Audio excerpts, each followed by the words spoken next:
morning, good evening, good afternoon, everybody. Hello. Hello, Nappy. Hello, Sleepy. Hello, Panda. Panda, you're here early. Excuse me. Yes, hello. I'm a wee bit tiny. I shrunk myself, but I think I shrunk myself too much. Let me...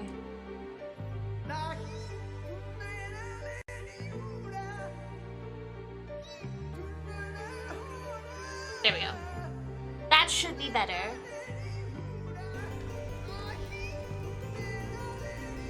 I haven't been to bed. Panda!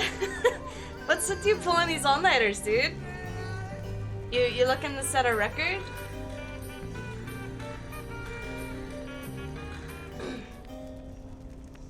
The man has given up on sleeping.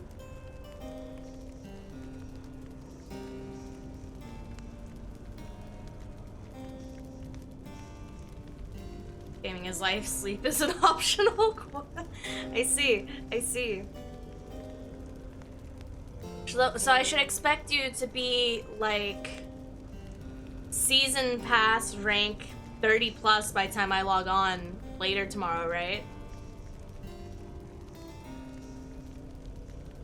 Hello, Drac. So we're back with Pyre.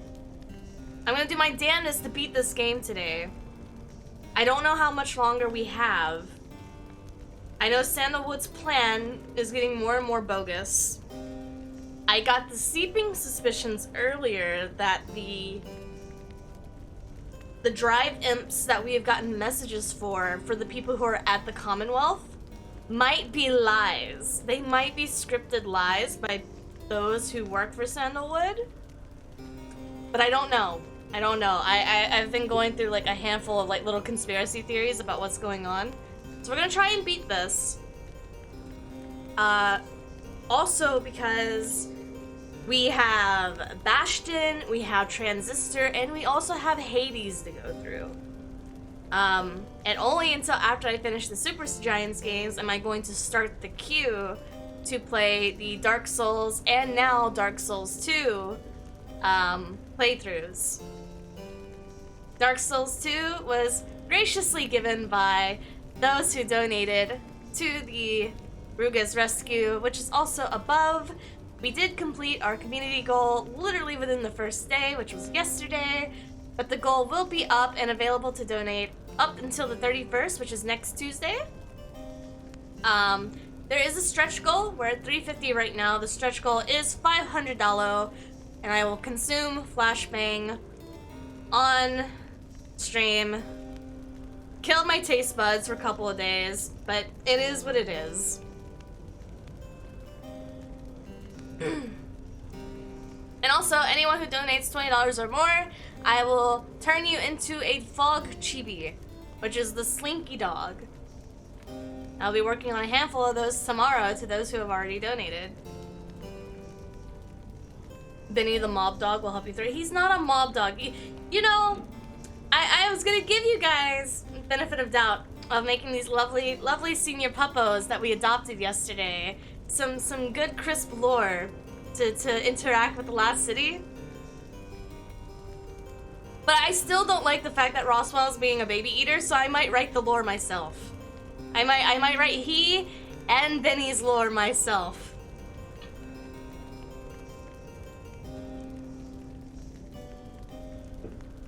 Get Cash Shell to do it? What, the flashbang? Berserk Ban of the Hawkeye win? Is that another Dark Souls game? Or Soulsborne game?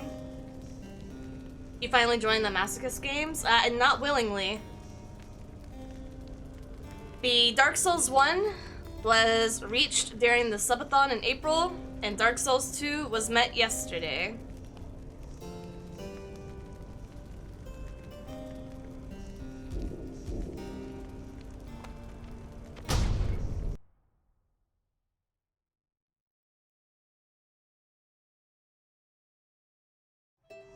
We killed that goal yesterday? Yeah, you guys nuked the goal.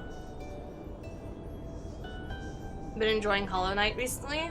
I have Hollow Knight. I haven't played it yet. It's an anime game? So an anime Soulsborne? So is it like Code Vein? Who's here? Oh, Sir Gilman. I'll get to him in a minute. On Worth. The fallen empire of Sar was ruled accordingly to an ancient bloodline through the inflatable. Our society shall instead be by those who earn the privilege. We, the Eight, we cannot bear the burden of determining your worth. It shall be determined by your peers and by you yourself. We shall provide a framing through the rights to put you to the test against yourselves, against your kin, and against your adversaries. The downside cannot let us all go free, thus freedom is to the worthy. As the worthy, your true calling then begins as you return to a society which longs to learn the wisdom you have gained along your path. The worthy shall lead.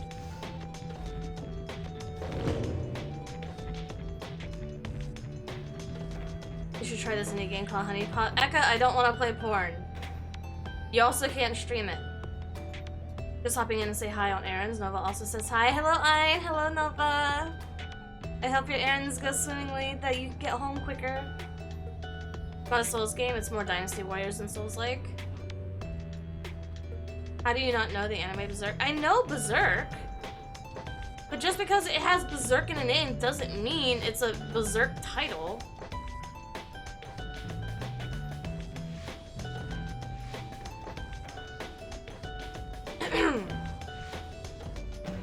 Sir Gilman seems to have something on his mind. At the deliberation rite, you find Sir Gilman in an uncharacteristically quiet and contemplative mood. He salutes you with a crisp of his tail. Glory to you, Master Reader, and glory to the noble Rookie Greentail. Long may he prosper in the Commonwealth. And, in doing so, may he benefit the plan into which we have all been thrust. Then, he falls silent for a time. You sense him growing very emotional. In noble Rookie, this knight found a kindred spirit, Master Reader. One of the questionable honor, the greatest cunning, and such blinding speed as to benefit a minstrel's tale. This knight fears out of a true lost something irreplaceable in him. Of course! This knight is also pleased that Rookie has achieved his freedom, very much so. And furthermore, this knight shall now continue training even harder than before. Rookie Greentail! This knight shall train until such that he be swifter than the jagged lightning of the deathless Tempest. Now, Master Reader, this knight must beg his leave of you, for it is time, not for his rest, but for his training. Know that he is very grateful for you and your wisdom, and your guidance in these rites. Between yourself and Master Rookie, you have instilled within this knight an unshakable resolve. He bows low and bids you a good evening. Well, at least he's in a good mood, right? At least Gilman's in a good mood. Got the new trace rifle with killing tally, and I don't know how to feel about it yet. That's a new perk, yeah? There is no time now to return to the Moonlight Alcove as before, as the stars have already urged you on. Everyone is ready to make haste for the Karn of Hau.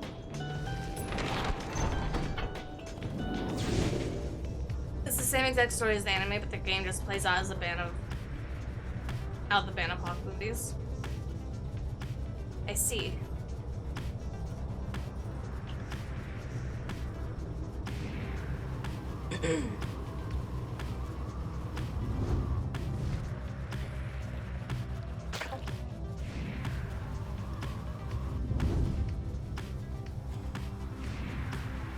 I can't even remember who we're fighting this time. Are we fighting the fucking... the snakes? Your flight takes you near where a breach past storm wall into the deathless Tempest. With the climate and the downside intensifying, you wonder if a storm has spilled forth from its confines and start to ravage other regions of the land.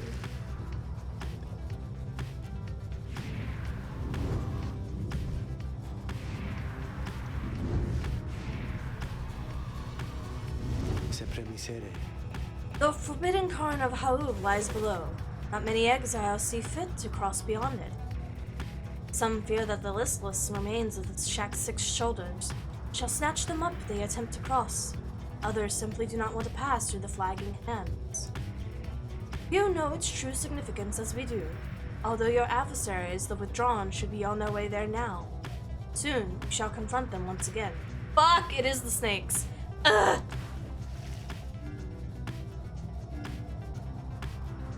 I forgot that's who we decided to fight.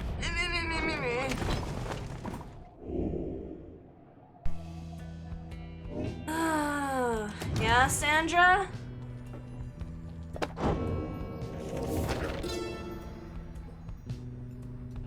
So landmarks, we already know about those. You have returned. How can I help you, if at all? You wanna do the tree, right? Not a problem. Simply indicate who is to be my student for the time. Beat the fuck out of him, Sandra. Beat the ever-living fuck out of him. You asked Sandra to administer one of her special trials for Valfred. That fancy talking sap, you mean? I shall be interested to see if he's learned something since we've last sparred like this. Then, let us bring him forth. Soon Valfred appears in heat of the summons. So it's my turn then, is it? Then let us see what we can do, my boy.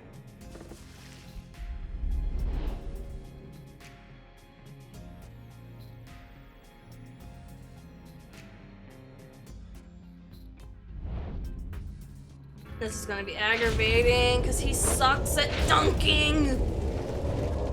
The apparition Sandra appears and unfastens her mask. Listen well, sap. You answer to me here. Namorente. As you will, O Sandra the Unseeing. Proper as ever then. Though I wonder if you have the wherewithal that you project. Show me then what you can do without the benefit of those whom you would lead, and then let us see if you and your lovely reader have reached a thorough understanding as of yet. Oh, and I have to fight another tree. Oh, fuck me, dude. Oh, this sucks. What's happening? Oh, I can't. Fuck.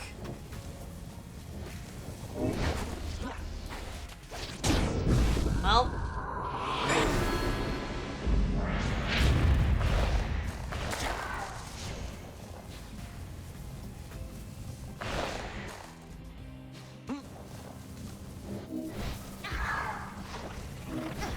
Oh, this sucks. Alright, well, that's fine. Is that the game here? I just wait for them to kill themselves?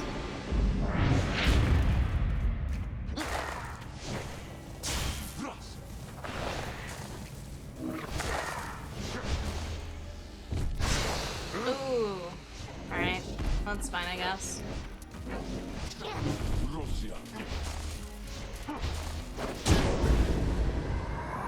I can't remember how his shield proc works. Kind of booty.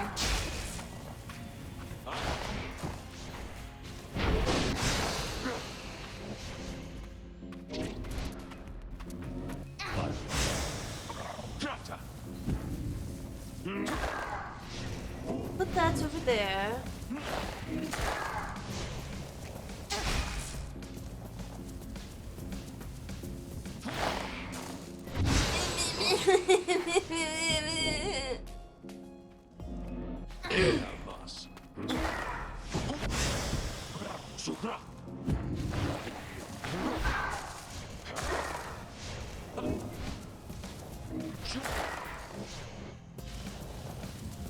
Touch me. Don't fucking touch me.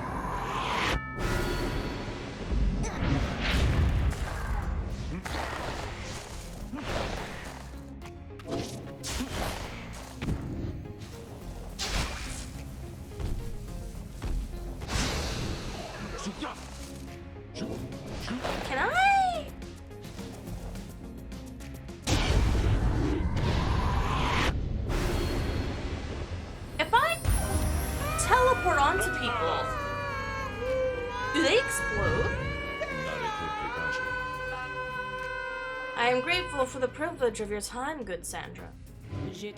Flattery shall never get you anywhere between me, sap. Nonetheless, your performance was sufficient and you have passed my test. Thus, congratulations are in order.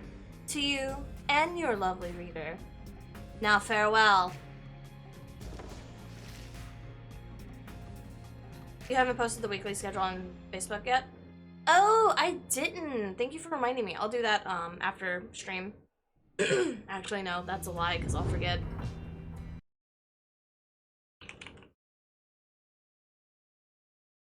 I probably didn't update the one on my Twitch either. Because I was more pressed on getting it out than anything else.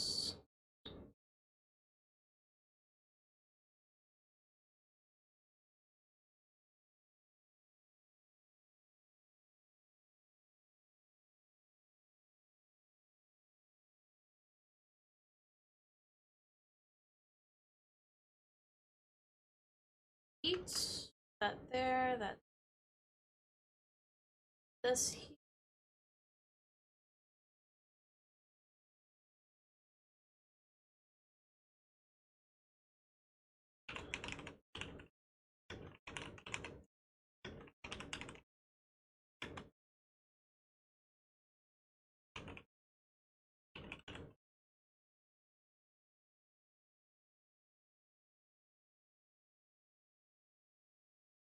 Not now. Go over here. Excuse me.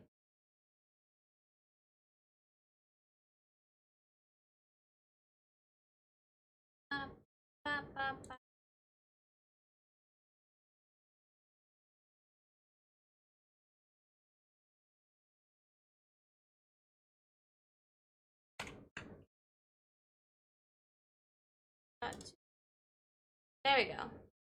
There we go. Alrighty. Everything is back in motion, back in order. Thank you, Panda.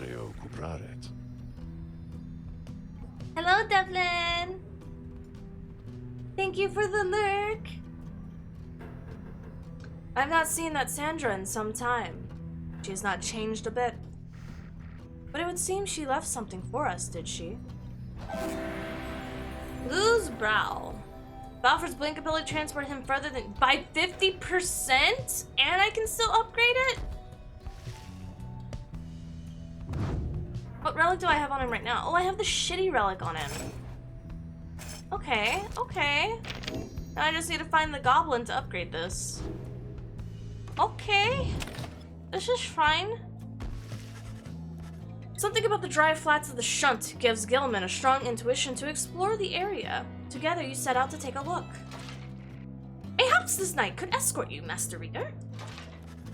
There seems to be nothing in particular in the vicinity, but then Sir Gilman raises his voice. Halt! This knight's keen eye has located something! The object in question is lodged deep in the ground and bears the mark of the rites. You sense that you may be able to secure its contents, but the mystic wards will not be easy to undo. Sure. You focus all of your mental faculties on the mystic ward ceiling in the box contents. Soon you are left exhausted, but the box's lid unfastens. Inside is a talisman, placed there perhaps by one of your predecessors in the rites from ages past.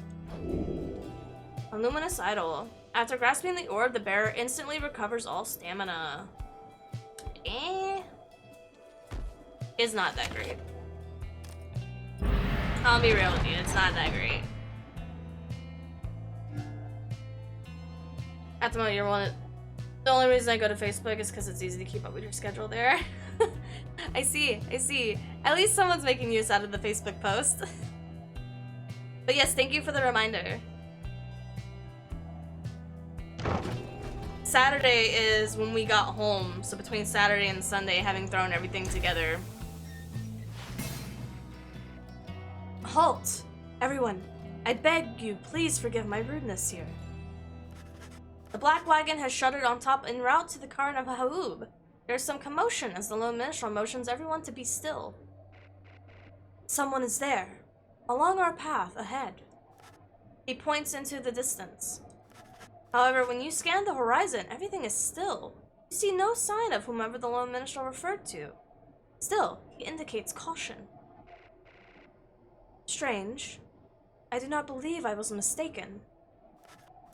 A tense moment passes, and then another. And then the lone minstrel tenses up. Our guest. He is there. You look toward where he signals, and then at last you see the cause of his concern. Is it the demon dude? There's no mistaking who it is. It is the demon guy. lich stands there, near motionless atop a forgotten rock jutting from the barren waste, a far distance away. He stands directly on the path of your black wagon. Yet he shows no sign of acknowledging the wagon's presence. He appears only to be waiting for something. Likely for you all. Lone minstrel gets your attention, quietly. Reader, what do your senses tell you this time? lich may have come with ill intent.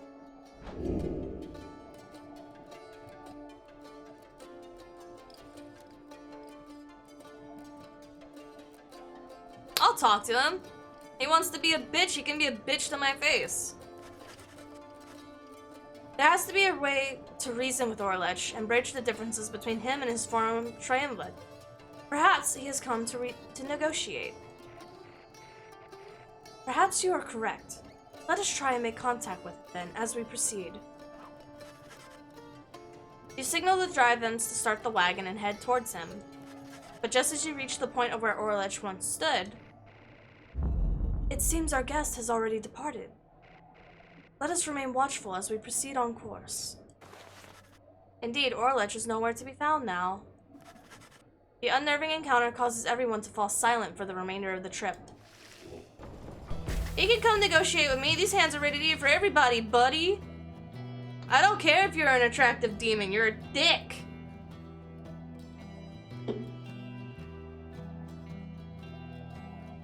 It's 10 a.m. and I'm craving corn dogs. I see. Your wagon finally arrives at the Cairn of Ha'ub, where there's still no sign of lich, or your next adversaries for that matter. Your companions organize a quick search around the premises, leaving you to watch the wagon until the rites commence.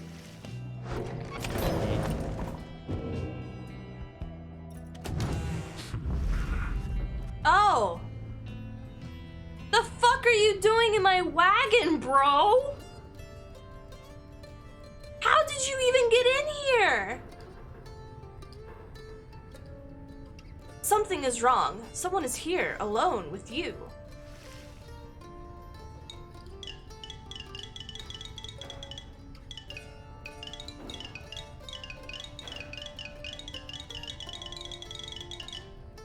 Okay.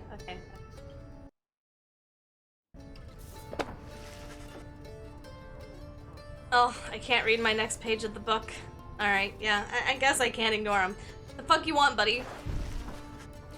lich seems to be examining various objects in the wagon. Rather, he has noticed you cannot tell. What is he doing here and how he got unnoticed, you cannot imagine. You watch him go about whatever he's doing, examining all sorts of things that you and your fellow exiles gathered on your journey. He shakes his head. All of these trinkets. This wagon. It is most different now. Welcoming. And yet, I am unwelcome here, it seems. In my own wagon. He directs his gaze at you, acknowledging your presence for the first time. You. A mere shadow. Tell me something. Who are you to them?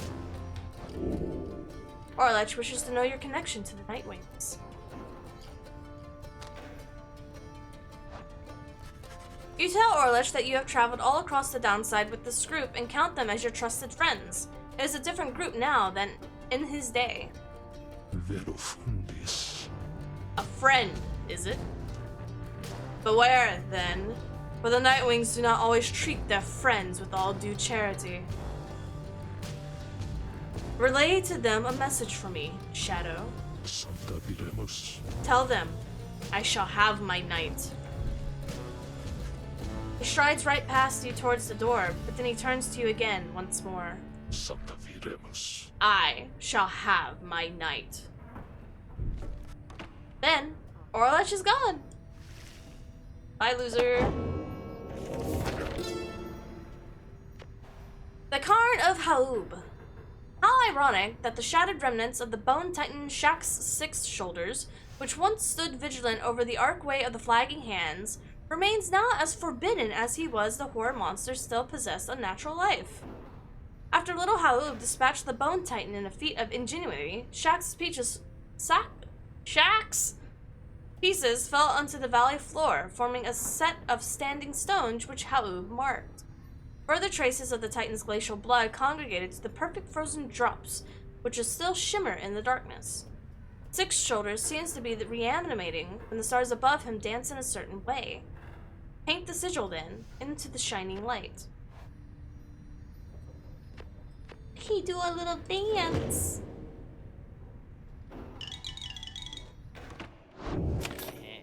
He seems like an ass. He is an ass. He was really cool until we fought him, and then he showed how much of a prick he is.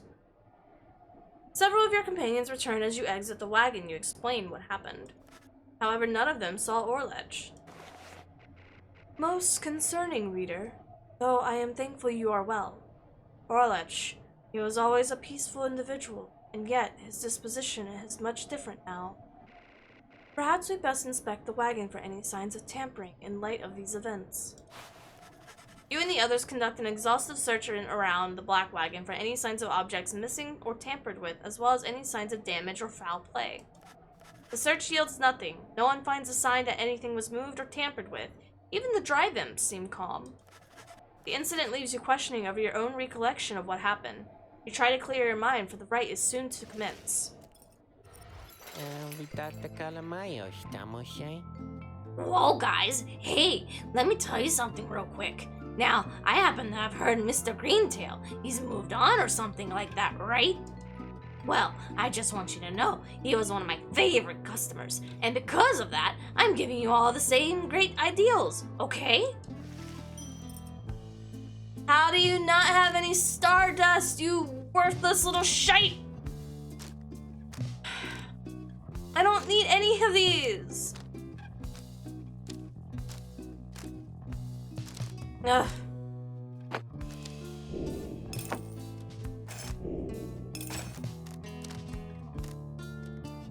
Don't need this because Ruki's gone. Keep the rings though. Hello there. Hello, Gascan. How are you? Pleasure doing business with you guys, so, Fuck you. Didn't even have any stardust. What good are you if you don't let me upgrade my items? Yetch. The mood is more dour than usual as you make preparations for the coming rite. A hush has fallen over you and your fellow exiles, and the sense of dread hangs in the air. Enjoying the day off, eh? At least one of your companions is unfazed. We sense the influence of our own. She is nearby. Her mind, corrupted, calls out, screaming. Canst thou hear it, perhaps? She speaks of the witch ᴛᴛ, the adversary whom you expect to face this night. The witch, she doth revere an ancient god undying and unyielding on this land, and her consciousness. We may attempt an exorcism, but the conditions are unique. She may not be expecting us to be abetting me. However, 'tis a risk. Upon her mind and mine own, although a worthwhile risk, perhaps. Gertrude thinks that ᴛᴛ can be weakened somehow through the coming rite. Then the stars above begin to shimmer with their strange light.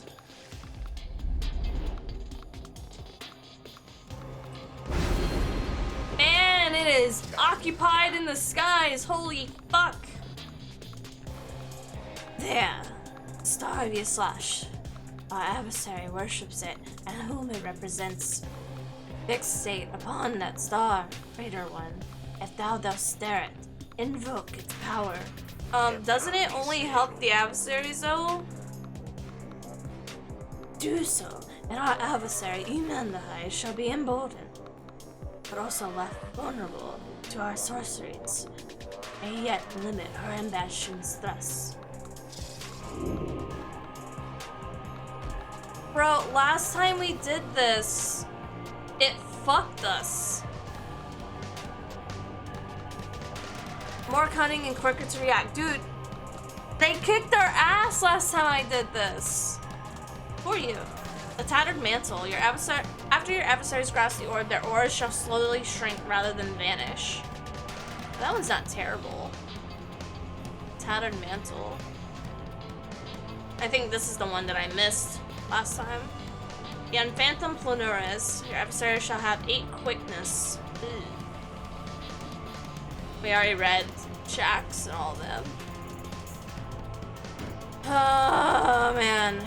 Islak Astralborn. This is gonna hurt.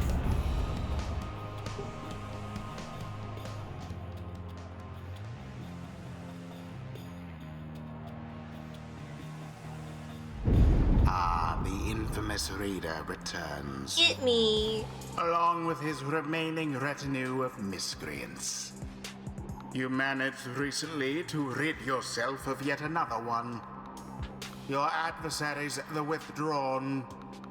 As with you, they must be very desperate for their freedom. They shall not make it any easier from here.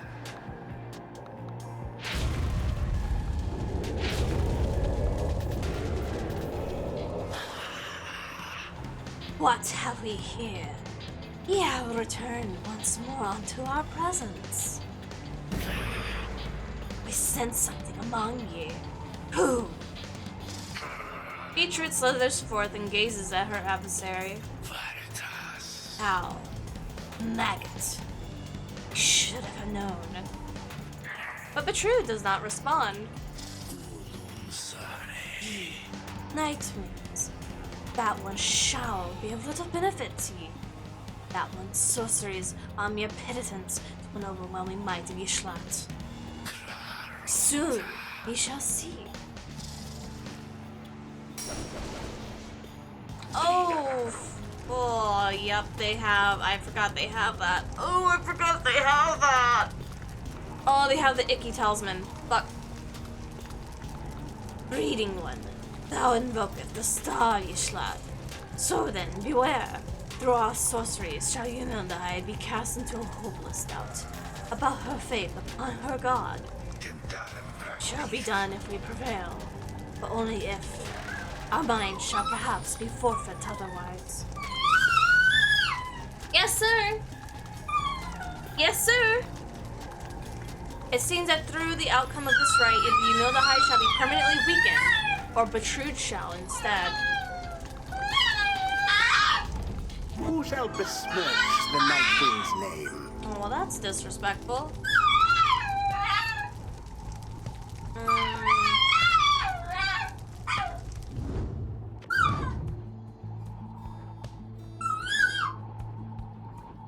I didn't know I could see her whole lineup. That's kind of cool. I never knew that. Oh my god, I never knew this. That I could actually do this the entire fucking game. Okay. So she's got 2 snakes and a bird. 2 snakes and a bird.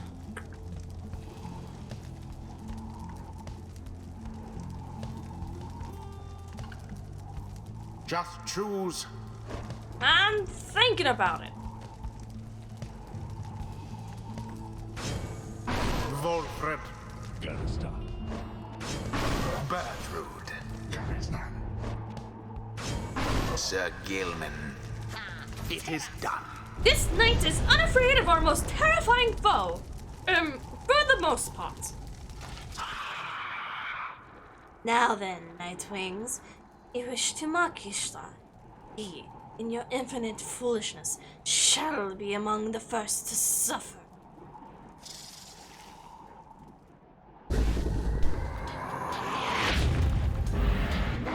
Be doesn't work the way I thought it does. Oh, fuck. Oh, did she? Oh, she did.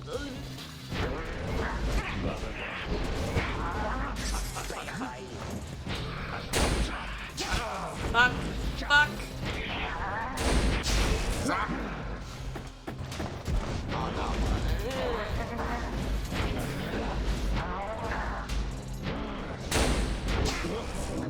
Live Alfred.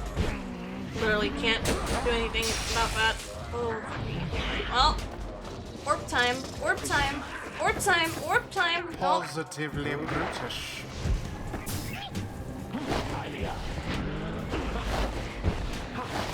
Come on, Alfred. Come on, Alfred.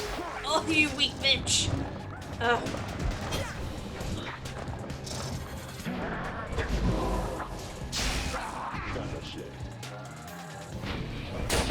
Wow.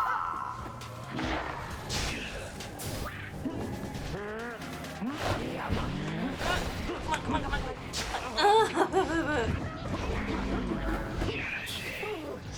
Fuck, man. The orb is loose.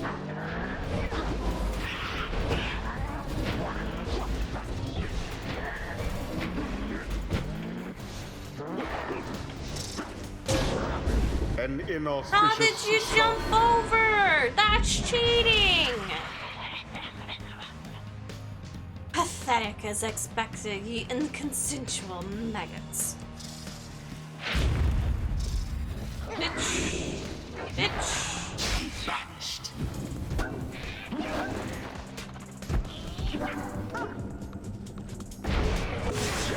Are you real? Oh, this little bird fuck. You little bird fuck. You little bird fuck. Oh, god damn it, god damn it, god. Quite the turn of events. No, no, fuck, god damn it.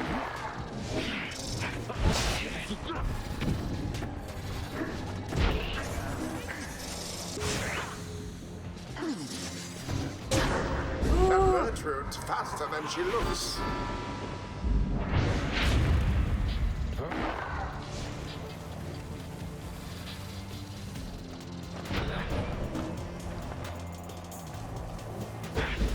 Farewell for now, witch.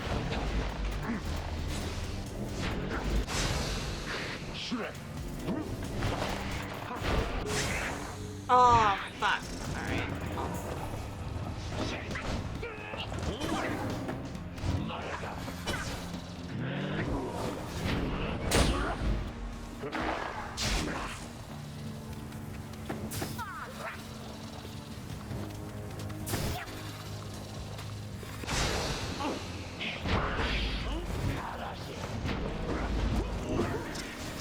Beneath contempt. Don't even think about it, bitch. Don't even think about it, bitch.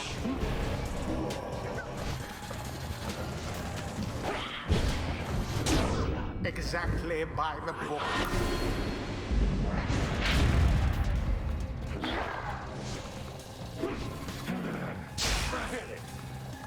Tis taken.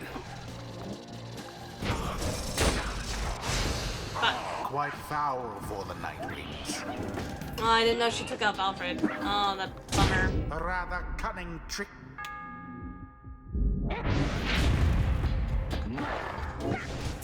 Banishment.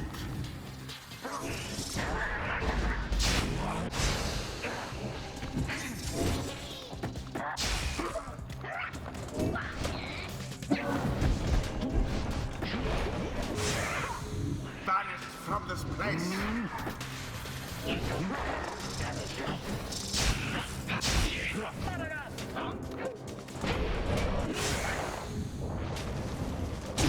Headlong goes Sir Gilman into flame.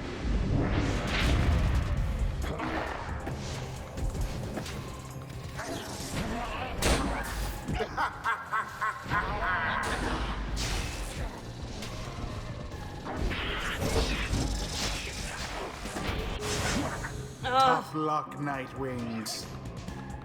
so close. Unfortunate.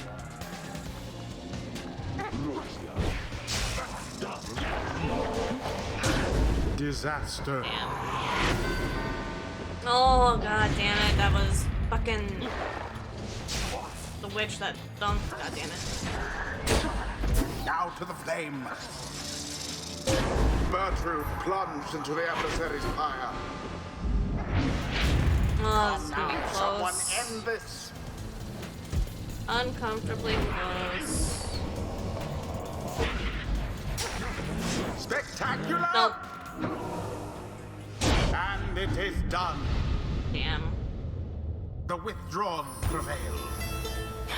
They pulled together ere their pyre sputtered out. Does that mean I The lose night for is true? done. Fools, especially thee. Maggot, especially thee. Too dying to think that thou couldst stanch the power ye slut. Utter madness. Vtuber remained silent in all of this. What have we done? I told you doing it would have been a stupid fucking idea. That's what we did. The dying god impinges on our mind. Be gone with thee. Be gone with thee. Be gone. Vtuber retreats to the darkness. You sense something happened to her after the withdrawn prevailed. That's right. Yes, suffer. For thou dost carry always with thee the lik SOᴍᴇs. But remember it, ere ye deign to overstep thy boundaries again. -3 hope permanently. Bask now in the wisdom of the scribes. That's why we don't fuck with the gods.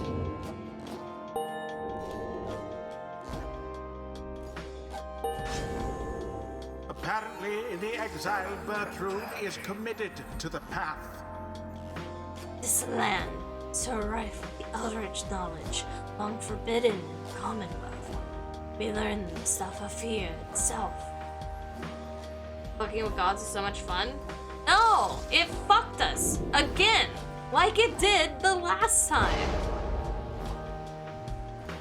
Begone now from my sight. This is her own fault.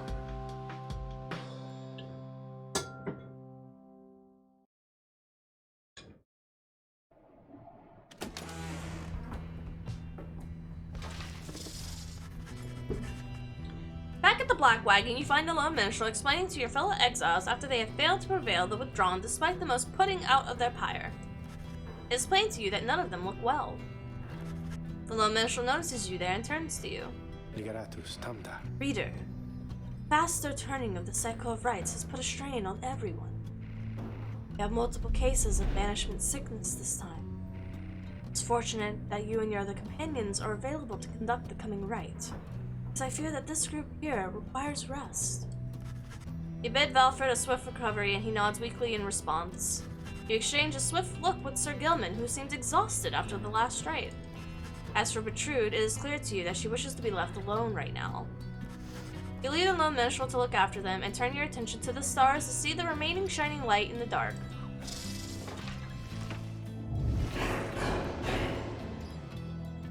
The stars yet shine for you, revealing various paths forward. So I'll be using... It's gonna be, Jody, Faye, and Pamitha for the next fight, because that's all I have left, because everyone else is sick!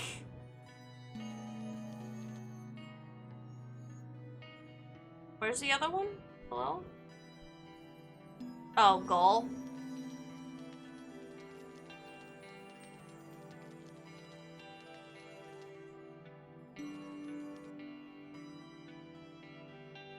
Fine, I'll go fight this loser again. This is fine.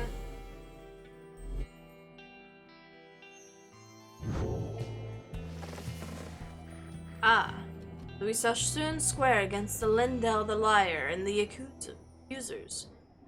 Him I know all too well. Perhaps you noticed that he doesn't like us very much. He then tells you what he knows of your next adversary. Lindell the Liar, the first adversary you confronted in the rites, not long after you took your first steps into the path of freedom. A former consul of the Commonwealth, he gained a reputation for his strict and brutal manner. By any means, he's always caught in the crook. Once he arrested a civilian who hated him on suspicion of theft in the Commonwealth artifacts that had gone missing. Lindell discovered that the artifacts himself in the civilian's home. The suspect was soon exiled. Still, he denied the charges even though they cast him downriver. The case was investigated further, though too late. Suspicions turned to Lindell. It turned out that he planted the damaged evidence himself, so he was exiled in turn. In the downside, he soon became acquainted with the rights, having heard of all this from several people in high places. He asserted himself in a de facto leader of the accusers. They bent to his aggressive nature and prevailed many times under his watch. Yet, each time he has a chance a liberty arose, the Nightwings either defeated him or simply did not show. He wishes more than anything to outdo the Nightwings, perhaps even more so than to be free again. Let us give him another opportunity. For now, have a good night, my boy. You bid Valfred a good evening. At dawn, you shall take flight again. No one? Okay. That's fine. We'll just go. We'll just go.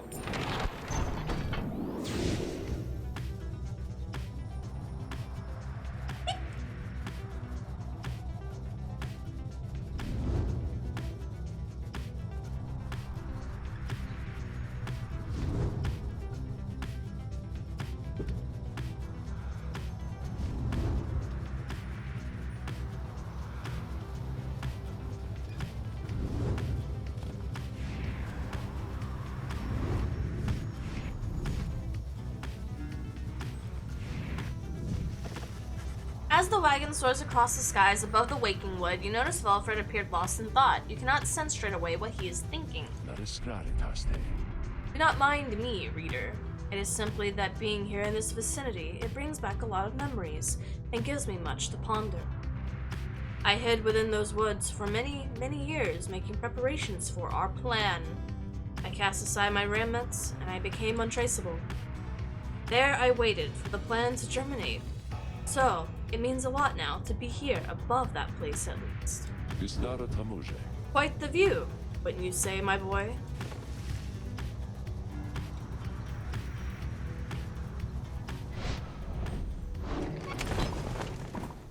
Like the character art in this game, it's really good. Supergiants is known for having really, really pretty artwork. Like, really pretty artwork.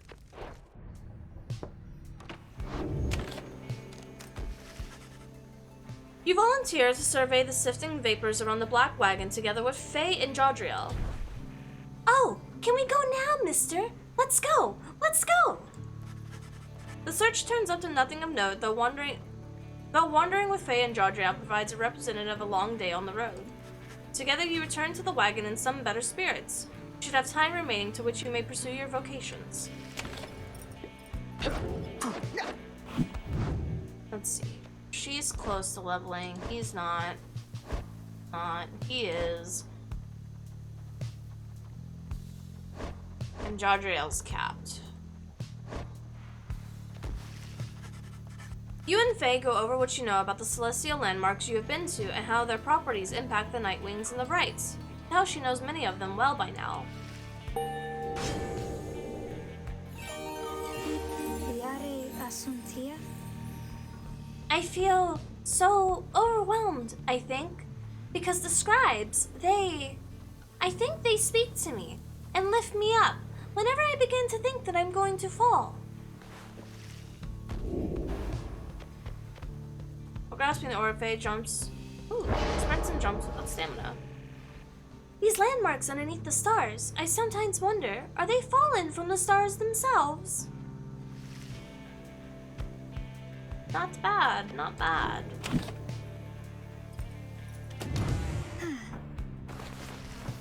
Faye seems to be speaking to herself again. She is unaware of your presence, or shows no sign of it at least. Mea discala. Mercy, freedom, they are intertwined. Mercy shall engender union among all different kind. Mercy shall engender union among all different kind. She is reciting passages from the Book of Rights, though, to your knowledge, she can't read. ḻореomatas. Freedom to the worthy. The downside cannot let us all go free. Thus, freedom to the worthy. Is that not so, O Saint Triesta? Is that not the conclusion which you formed with your 7 most trusted friends? She pauses for a while, as though listening, and then nods her head from time to time. Yes, I see. I see. I see. Well, I am ever grateful to you, Saint Triesta, for the guidance in your presence. And I wish all of your friends safe passage from there among the stars. It must be so very beautiful out there. With your wings, you can fly freely, can't you, Saint? You can visit me anytime, come and go as you please, from the stars all the way here. Domi masarunto koloshe. You do not need a pair of wings in order to be free. I know. And yet, sometimes I wish I was like you, or Miss Pamitha. But I know I am the way I am because I was meant to be this way, and I know that you are always watching. So thank you, Saint Triesta Thesis. Thank you, and your friends. She wanders out of the afternoon, leaving you there to consider her words. In the Commonwealth, her unwavering faith of the 8 scribes would have been seen as delusion. Such prayer or communion was forbidden. Scribes were mythical figures, but even they worshipped the stars, and it was the stars that lighted the way for the founders of the Commonwealth, or so its leaders taught.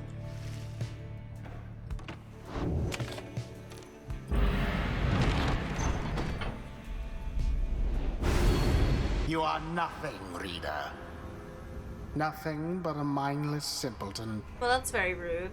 Your every action is a stain upon the legacy of the 8 scribes. At least my ass don't be looking like a Simon The Says rites have board. been a long-held secret to keep out those such as you. You wake from what little sleep you managed this past night. Once more, the voice torments you within your dreams. You attempt to rid your memory of it.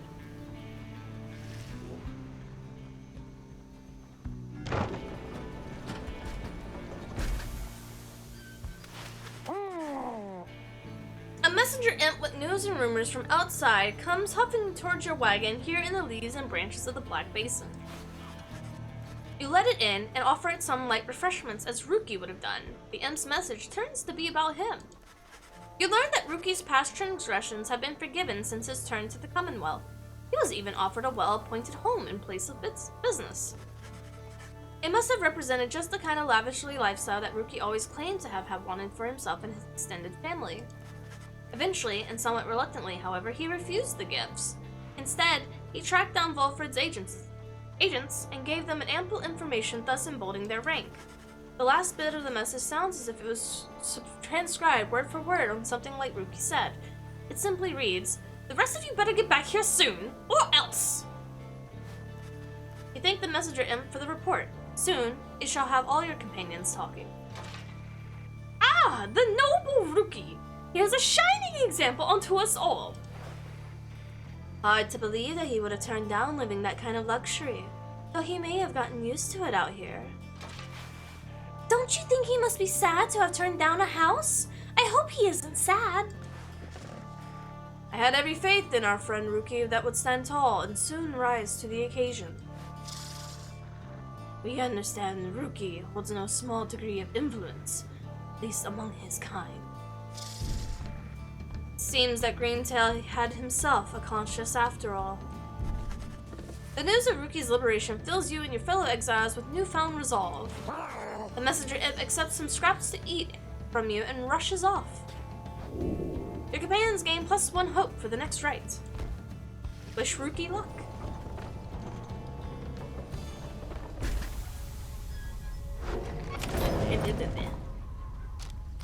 Give me your goods. Oh, it's you guys. Good. Because I was just thinking, I could use a customer. Like real bad. Today, or just in general. You know. You...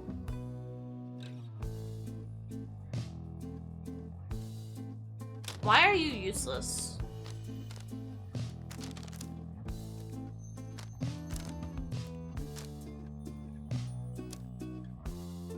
Why are you the way that you are? Just give me this, because apparently you're no longer selling anything worth a shit. See you guys again sometime, okay? Because I gotta say, you're my favorite customers that I've had like all week. Because you're not selling anything.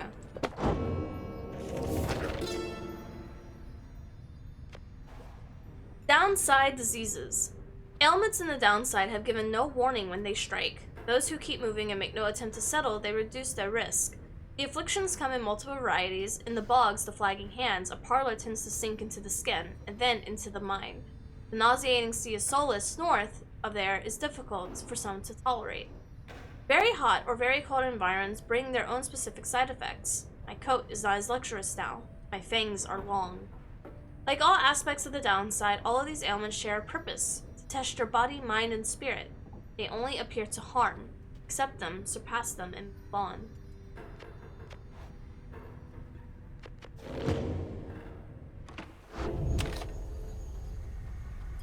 Actually, I want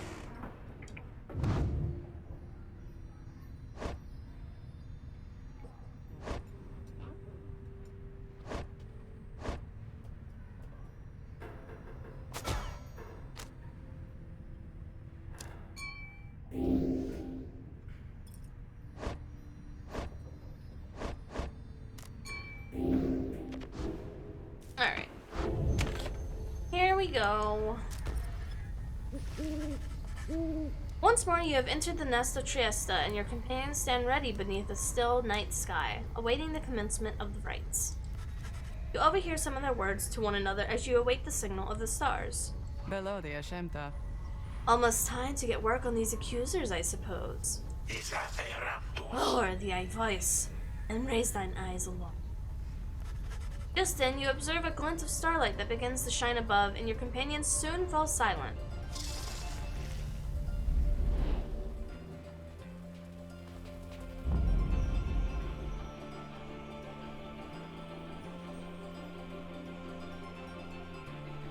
Let's not have this turned on.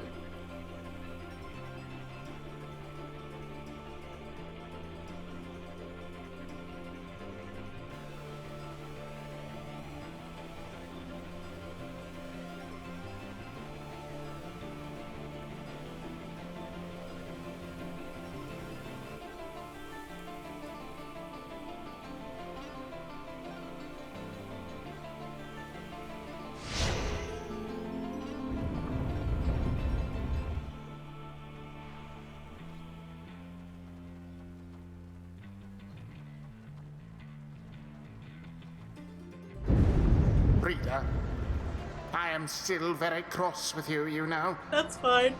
To think I saw in you a worthy heir. That's fine. Not just to the legacy of the Nightwings, You can be but to bitter. the future of the Commonwealth. That traitor Volfred. Only a fool would be seduced by his audacious Also, promises you admit that it's Belfred. and his dangerous ideas. That, dear reader, would make you a fool. I have no choice but to explain it thus, so even you could understand. Now for this blasted rite. Some of us still have our duties to uphold. Is this true? Some. You. We are ready for you, Nightwings. Come, accusers. Let us crush them and be done here quickly.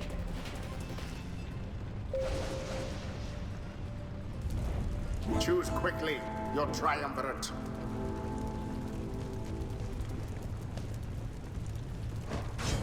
Tamatha. Jodariel. Faye. Ralistas? Karatia? Okay, I think I am ready. Come then, Nightwings. We have prepared for you. Prepare to get your ass beat. Now begin.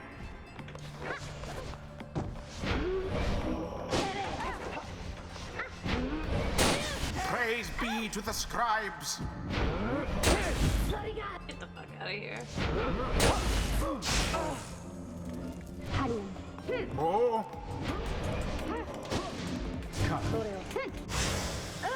Oh, you poor Right, she has a Nightwings. charge. But her jump isn't immediate. The path to glory eludes us all. That's why I don't use Faye much. It's Now, fine.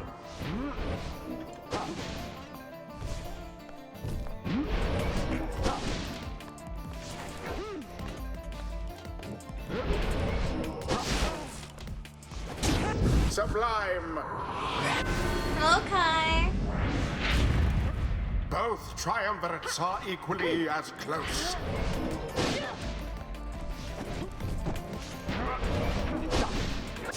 Alas for Faye, simply abhorrent.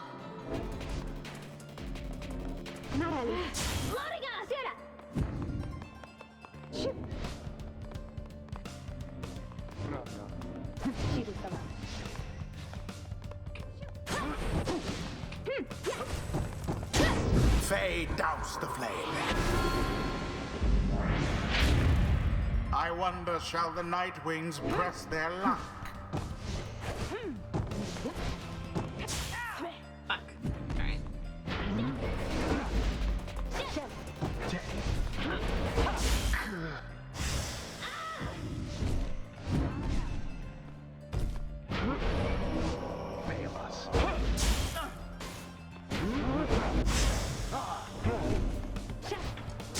Poor exile. Beauteous!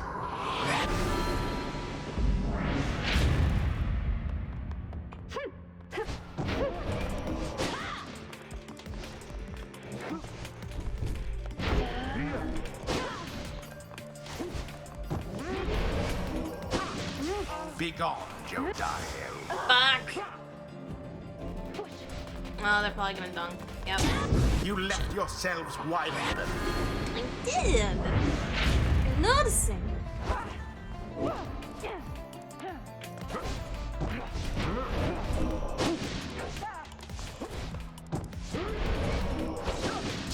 Poor Jodiel. Righteous fire.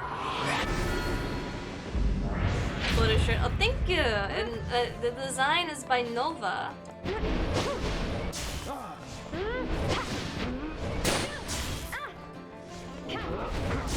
Too bad for that one.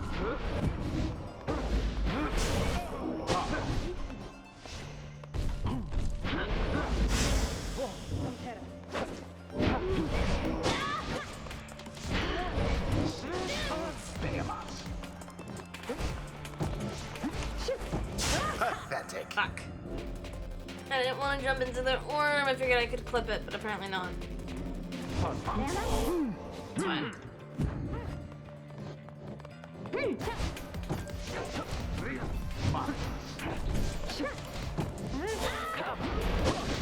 Banished each in turn. No, not again. I cannot lose to you again. This cannot be happening to me. Imagine. Imagine?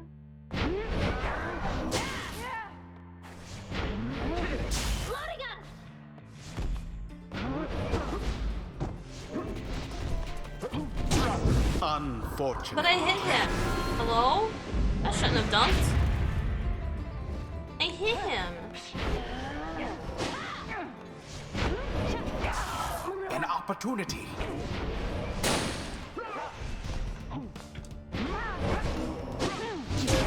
Their Pyre shan't survive. Take it, Nappy. Much more of that. Once more like that, and we are finished here.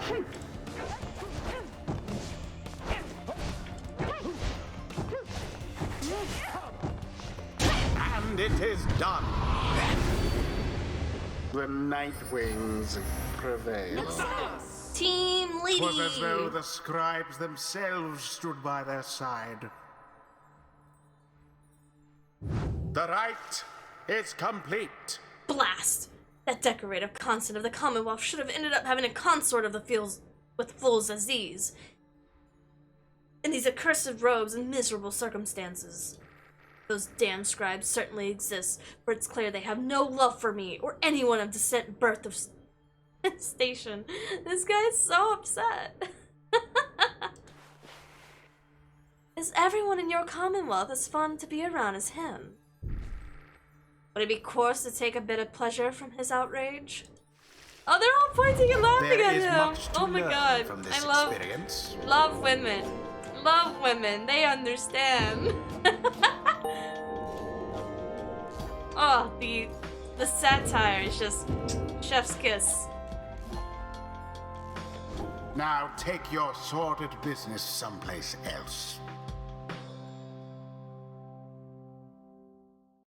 Man is so emo. God, there's a reason I've only fought him once. He's such a crybaby.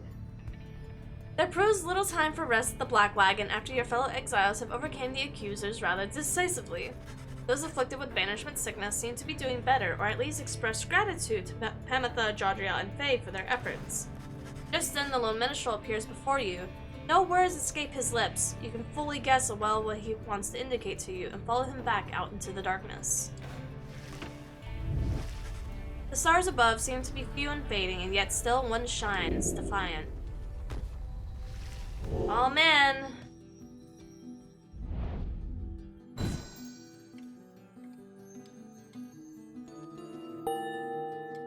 Oh, we're fighting the harpies? Ew. It's fine. You notice the lone minstrel standing there with you regarding the night sky. The Gate Guardian and I. We have paid witness to the liberation rites upon the fall of Salam for a long time. I've seen so much. And so, I am a bit taken back is all, to see something which I have never seen. You look upon the stars together, and for a while, then, I wish for you good fortune, and the wisdom of the scribes on your ascent. The lone minstrel leads you there under the night. It has grown very late, and you need to rest. The Black Wagon shall not have to take flight, or shall have to take flight again in the coming morning. Did he just leave?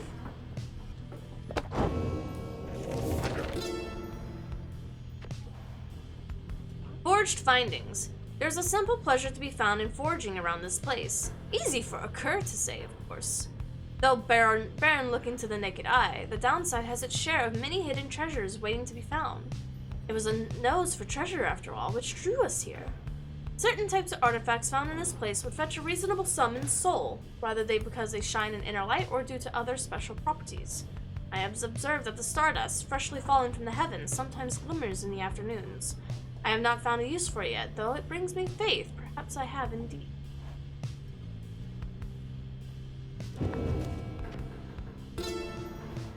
The Accusers. In the words of Ha'ub the Swallow, the Accursed. The Accusers formed underneath the Goliathan. He is a big man. He values justice, loyalty, and steadfastness. Goliathan, he says that the Accusers take their name from one of the most accomplished legions from his former military days. All among them, in fact, served the Master General at one time. They represent the stoutest-hearted people of the Empire who held true to Mur and Goliathan to the end. The golden colors of their raiments and the reminiscence of their old shining armor in his claim. Ever shall they seek out the truest spirits and strongest sense of purpose to replenish their ranks. Too bad their current leader is a crybaby bitch boy.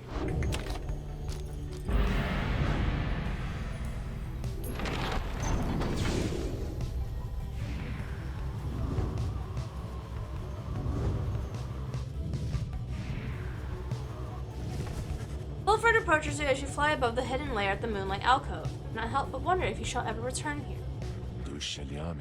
Our dear alcove. I have asked my agents to break down the place. It soon shall be gone, if it isn't already. You shall not be returning. We've not the time to do so, anyway, and with Orlech back among the living now, and no longer fond of me, I dare not think what he would do with it. Unfortunately, hiding places are of little value once they are found. Once this is all over, those of us that do not manage to return, we shall have to find another place to live. Try to live, at least.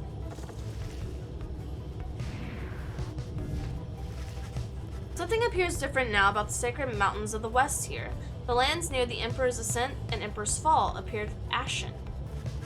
On the other hand, the once precautious regions below, which you know as the Temple High Road and the Temple Cern, are swept clean by the elements. The lone minstrel observes all alongside you. Se contrae. Inclement weather we have seen lately, reader sir. We ought to be about making a landing closer to the Scribe's Gate now. Then, I suppose this means we shall soon see ḽᴇs once more. Then I shall go tell everyone to prepare for a landing.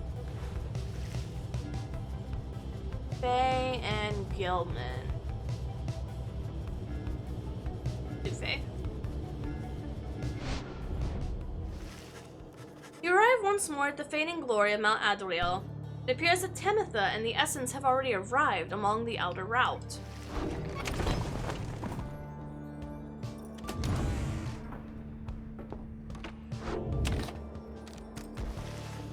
With some time to spare after having landed, you join Faye on a brief expedition to the momentum of the Molten Melithi. Oh, scribes, how can I better serve your will with my remaining time along this path? How can I better serve my friends? I sometimes fear my love for you, and for my friends are set at odds. But this cannot be. Your teachings are of unity and solidarity. You and my friends are the same.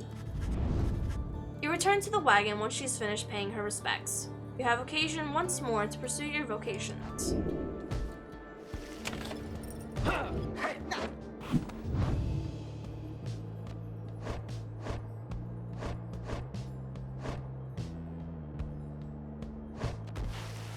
You and Faye compare thoughts on how each of your fellow exiles can contribute to prevailing in the rites, in which groups of three they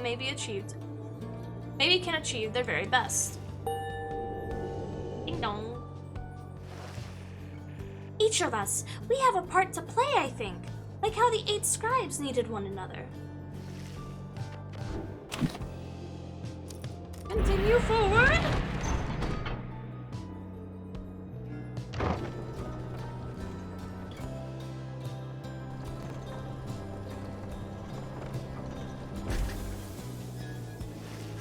Again, you stand before the Scribe's Gate, where the gate guardian regards you all above the archway carved in stone. Exiles of the Night Wings, must know by now that once the stars no longer shine, the rites shall cease. For now, step forward. Except for you, Tark. Stay right there. Salutium, ḽᴇs. Greetings, ḽᴇs. The Night Wings are prepared. And as for me, you shall not blaspheme under the gates again. Do we understand each other, Tark? Felamta, ḽᴇs. Aye, ḽᴇs. I apologize for my behavior before. I shall adhere more strictly to my duties. Be sure of it. Now, each of you, come forth. Please state your names and why it is that you seek whilst crossing the Scribe's Gate. One by one, your companions cross the gate until it is your time to do so, and you follow them in turn. The gate guardian regards you all and then waves you through towards the summit. The 8 scribes bid the Night Wings welcome. Go forth, with glory. Somdiravatas. Am I free to accompany them, ḽᴇs? Or shall I remain here? She looks at him for a while. You are free to accompany them, Tark. Recosta fara. As you will, ḽᴇs. Till we meet upon the summit. Haha, Tark sleeping on the couch.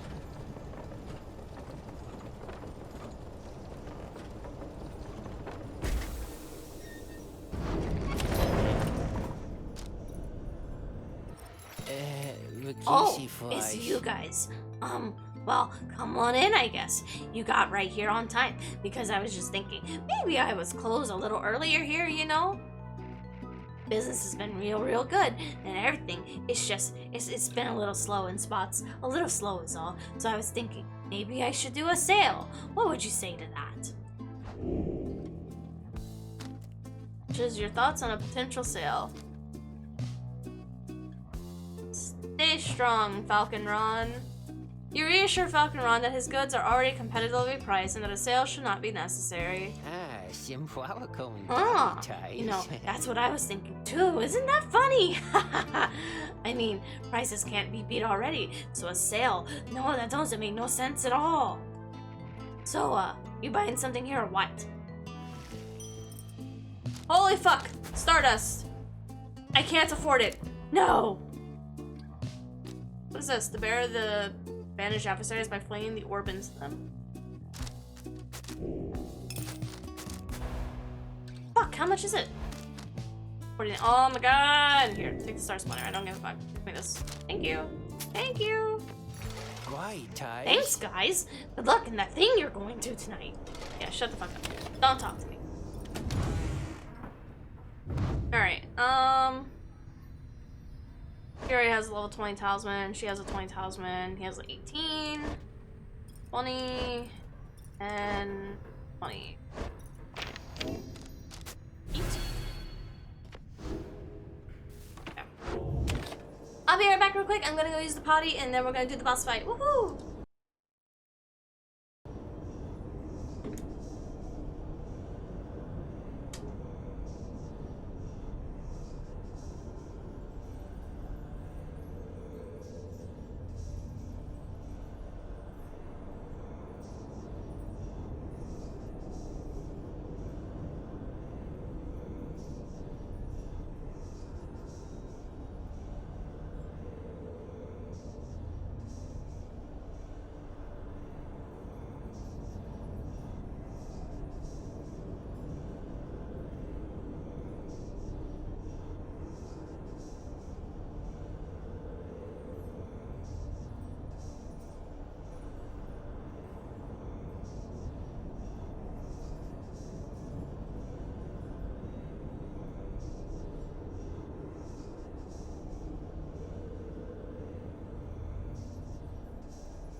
Alrighty.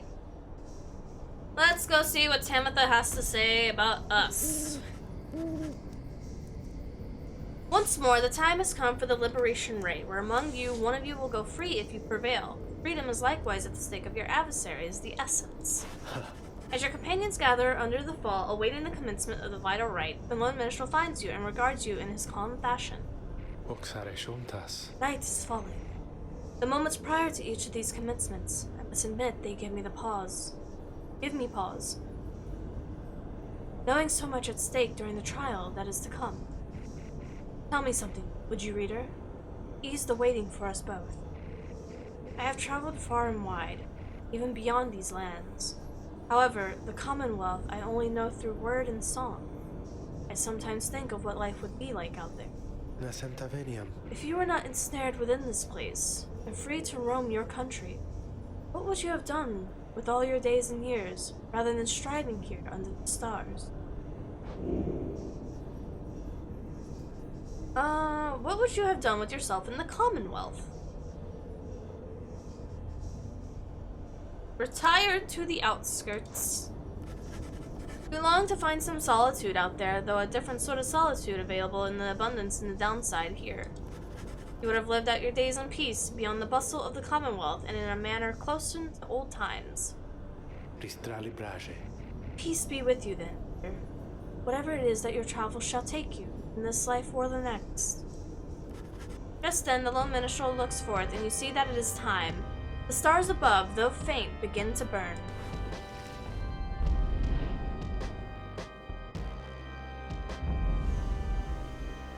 Here we go.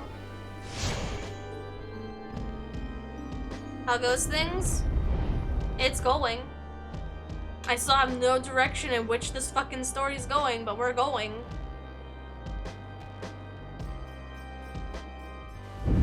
The stars that yet remain aflame align once more over the sacred fall of Solium. 'Twas here that the 8 scribes ordained the glorious tradition in which you now participate. The glorious tradition which you and that instigator Volfred seek to undermine. 'Tis my sincerest hope your adversaries in this liberation rite achieve instead what they desire. May the essence quickly quench those flames of yours. Let us get on with the I proceedings. didn't know you were allowed to have bias when you convince the rites, sir. The pyres burn, and each of the triumvirate is present and prepared. ᴛᴇ I concur. Pyres burn, and each of the triumvirate is present and prepared. Then, anointed one of the essence, come forth and now declare yourself and pay any respects you have unto your adversaries, the Nightwings. Tamitha swoops down from somewhere and unfastens her mask. I am known as Tamitha Thaden. I mean to return my ancestral home and promptly resume my responsibilities as the flight tactician to the High Wing remnants. Our long stalemate against the Commonwealth shall soon be ended, should I and several of my sisters manage to rejoin our clan. Then, our vengeance shall be swift and thorough. Your quarrel with the country that cast you into exile is beneath the notice of the scribes, Tamitha Thaden. Here, you shall be judged under the stars. My quarrel with the Commonwealth is all that gave me and my sisters strength enough to reach this point. The scribes ought well take heed of how my people will suffer. We are not weaklings anymore like your Trieste Theus. They shall not fall in line with the flightless fools in their naked attempts to submerge our heritage, our culture. Speak not again thus of the saints, or you shall be expelled, Tamitha Thaden. Tamitha scoffs and then turns her attention towards your side. And, Nightwings, as for you, the fury we shall immediately show is nothing in comparison to the hatred growing for your commonwealth in the mountains on the other side. She signals to her sisters to ready themselves. You seek your freedom, but there shall be nothing save for devastation should you manage to return. Bitter. Nightwings, on whose behalf shall you conduct this liberation rite? Choose quickly. May you heed your heart in making the right choice, reader. I trust you are prepared to play the hymns with me, Tark? Always, Celeste. Whom do you endeavor What are you to confused return? about? Oh, wouldn't it be spicy if I sent out Tamitha against Tamitha and then she got to go back home? That'd be pretty funny. That'd be pretty funny. I want to get Faye out of here. Faye! Oh, you mean me? That I get to go home? But the 8 scribes, what if they still want me to stay? Who shall stand with her? Jody. Eldariel! Then, let us prevail against the essence and be done.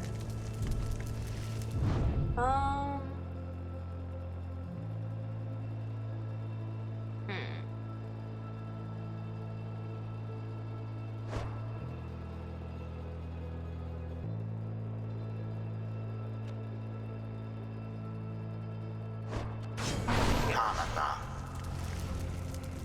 Sure, let's get her out of here then.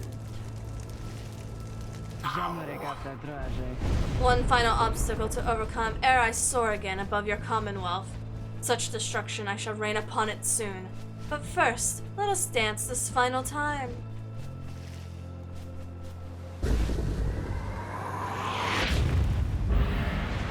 Commence!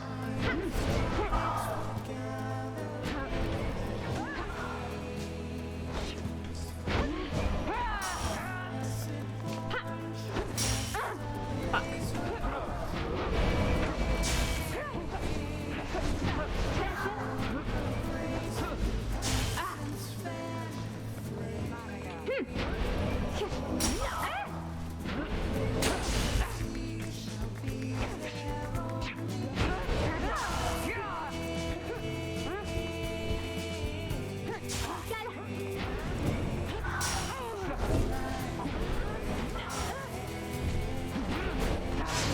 Fuck.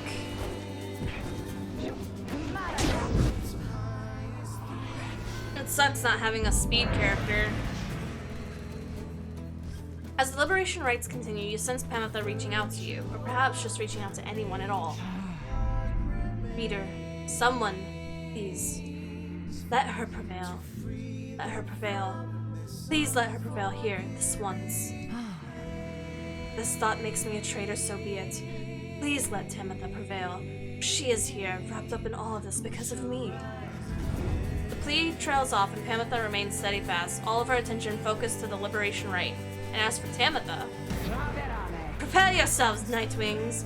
And as for you, Tamitha, I await the outcome of this night, for it shall soon ensure that I may never have to see your smirking counterstance again.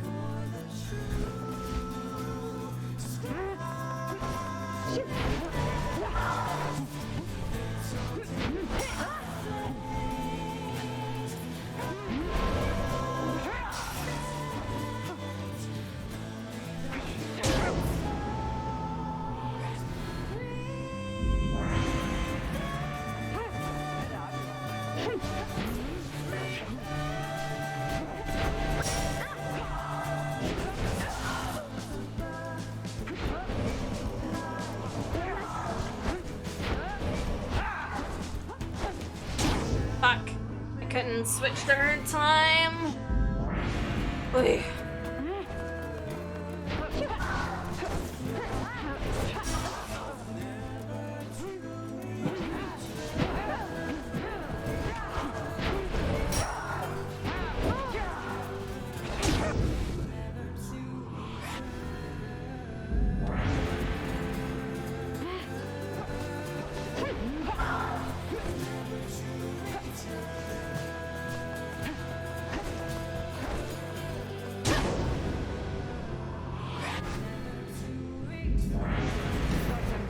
Hark now, my sisters. Damn what the book says. Advance to strife formation. Prevail here against these wretches, no matter the cost. In disregard for the ways of the rites, Tamitha Theoden has ordered her triumvirate to push further afield, adopting to an even more aggressive stance for the remainder of the rite. Oh, what the fuck? Well, that's kind of cheating, don't you think? Are you real?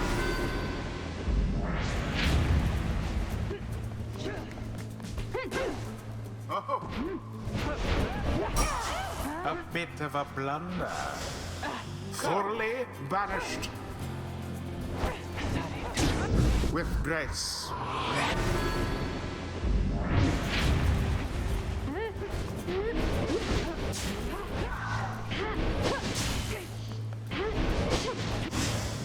How very sad for the essence. Sublime. No more than a lick of flame remains. Shame.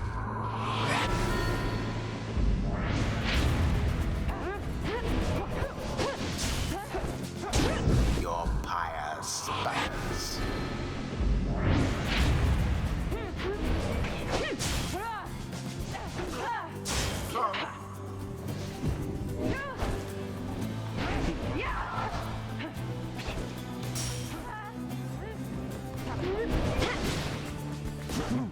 Ouch!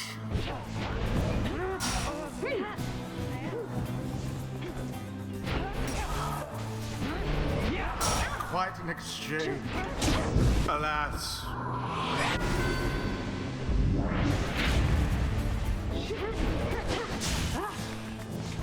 All banished. And there it is. Oh, that was close. Hello, The Markov. Nightwings proved their worth. Of their adversaries, the same cannot be said. Thus ends the liberation rite.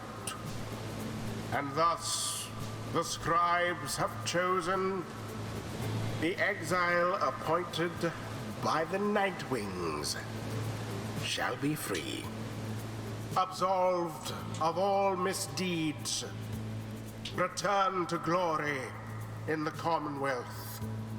Her adversary and all others shall remain to carry out their rightful sentences.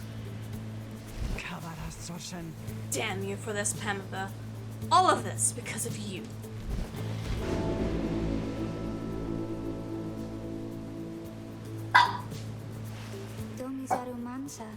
I can go home. I think this means I can go home. She shuts her eyes. By the scribes. By the scribes! But what happens now to you? To all of you? Can you not come with me? No. No, they say not yet. Scribes, they say not yet. Although, I think your time will come. Your time will come. And I will wait for you. Because I don't have friends back home. At least, I didn't used to. So, I want you to come join me there, okay? But now, scribes are calling me. And so, goodbye. She falls into the shimmering pool and then she is gone. Goodbye, and please, oh scribes, watch over them, okay? Faye earned back her freedom. May she return in glory. Godspeed, moon-touched one. Perhaps the scribes are watching even now. Watching as their glorious tradition draws to a close.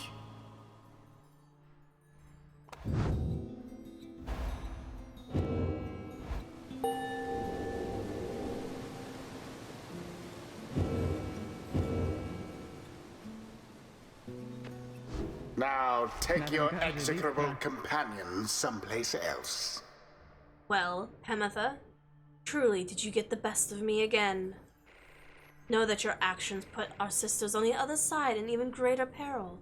Not that you care, of course. Yet I am certain that they shall someday prevail, with or without my aid. Think that I was born to shed blood with someone such as you. She is bitter. Bitter, bitter. It's okay.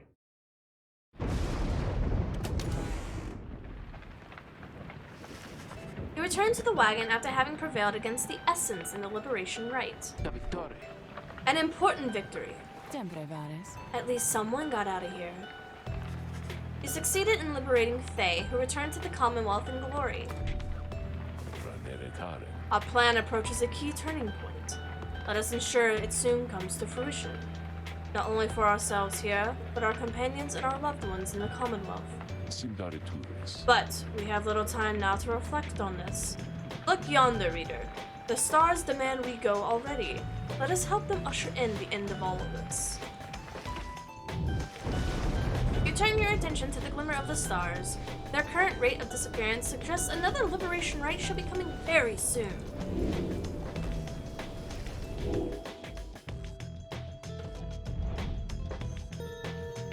Got Auras, Malithi, and Lou. Ugh.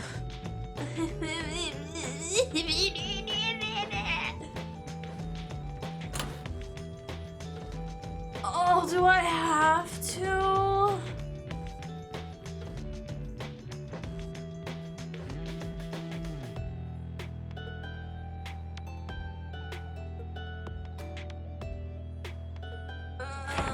I don't wanna though. Fuck.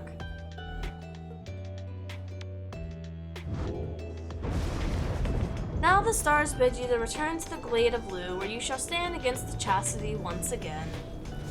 Your adversary, H. Manly Tinderstaff, likely knows the cycle of the rites is drawing to a close.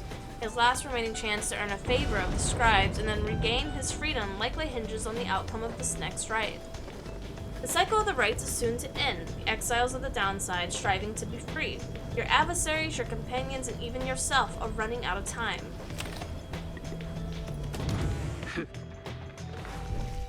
Sometime after the liberation rite, you find Jadriel looking at the wagon's walls. Little brother, she'd call it, reader. This wagon was one of the girl's only friends in this world, and now they are apart. She will be mournful by tomorrow, I should think. She lets out a sigh. That girl had nothing in the Commonwealth. Life in the downside is scarce worth living most days. Except for one such as she, I fear it may have served her better to remain within our care. Within my care. She trails off for a while. The orphans of the fallen veterans to whom I've served back in the Black Blood border. She reminded me a lot of them in certain ways. They were each very strong, their own right, often wiser than suggested by their youth. Thus, I do not know the source of my concern. I trust Faye shall continue to survive. My hope, however, is that she achieves something more. She should find her place in that of society this time. Perhaps she shall be instrumental to this plan of ours yet. With her constant prattling about the scribes, who can say? People there may listen. Either way, we managed to see her return. Many of those us united in the care to continue to support each other here, as well on the other side. Gaudriel nods at you in a salute. Thank you, reader. Rest well this night, and I shall see you in the morning's light. She retires for the evening, since that she's feeling a little bit better about Faye's prospects, having talked through with thoughts of you.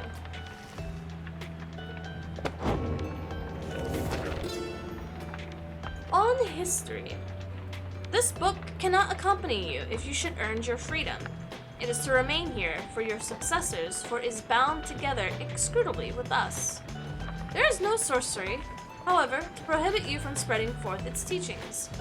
We charge you to go forth and share what you have learned along your path. Reveal not the rites themselves, nor the existence of this book. Transcend its bounded limitations, for it cannot be transcribed. Any such attempts shall fail.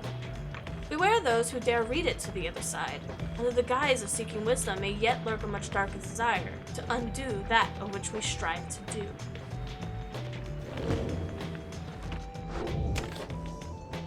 Alrighty, let's go fucking fight douchebag. At dawn, your companions are prepared to depart. Everyone is silent. Your travels are to take you back to glade of Blue, but soon after, the stars shall draw you here again.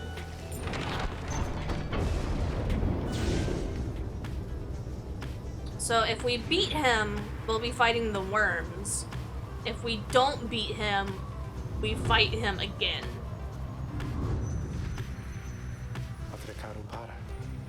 The hidden glade of Lu is nigh impossible to find on foot, though there it lies below us, protected even now by the enchantment of ᴛᴜ 100 Miles. I understand the river named for him is very famous in your commonwealth. The mouth of the river ᴛᴜ opens wide not very far from here. It was there that the limbless Arztec was defeated, turning a region lush and livable at least for certain denizens, although of course not everyone believes this. Your adversaries in the chastity must be working to find their way there even now. Good fortune in your right against them.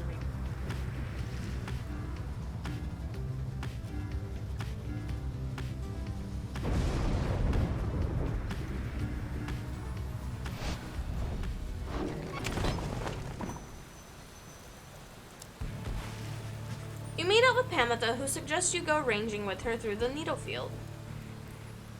What say we fly this one together, reader darling? Together you set out to explore the thick underbrush around the Black Wagon. Find little to speak of other than a desolation type of the downside. Should probably head back. Don't want the others getting the wrong idea. You and Pamitha make your way back to the wagon. Though uneventful, your search helps ease the burden weighing on you and leaves you with time to pursue your vocations.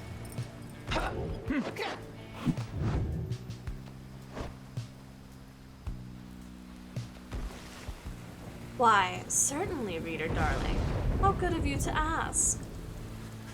You find a remote spot where you and Pamitha can discuss any of her misgivings or fears about our journey and our fellow exiles.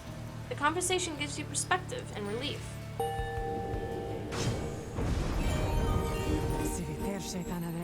I used to soar above the mountains with the High-Wing remnants, and we would see the Commonwealth shining down on the horizon. It enraged us, the mere sight of it. I can fly free no longer, and yet that anger, I do not feel it anymore. You can use a dash in rapid succession unless it's for stamina, or for 5 seconds after finishing, moves 30% faster. Distance. We all have fears we wish we never share with another. Such is the nature of it, don't you think?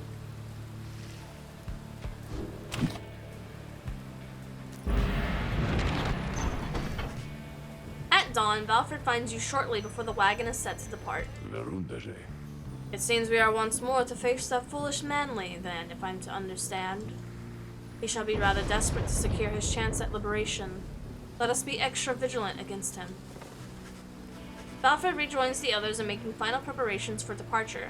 As you prepare to set forth, you sense his mixed emotions about the coming rite.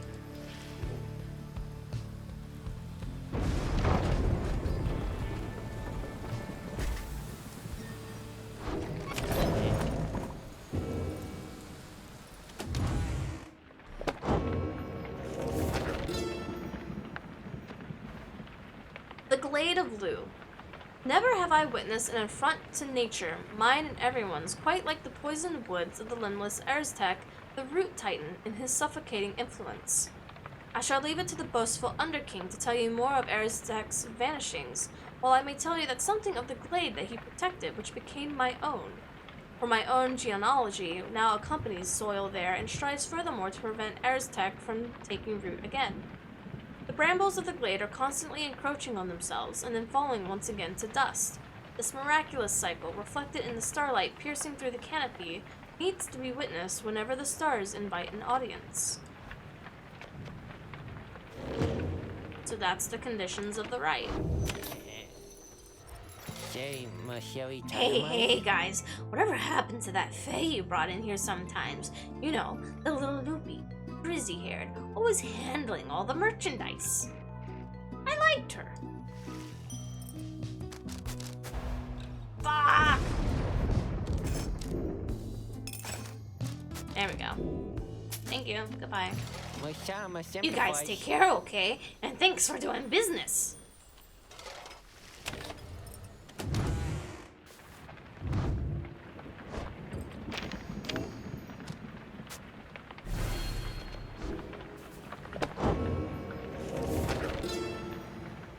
The Slug Markets.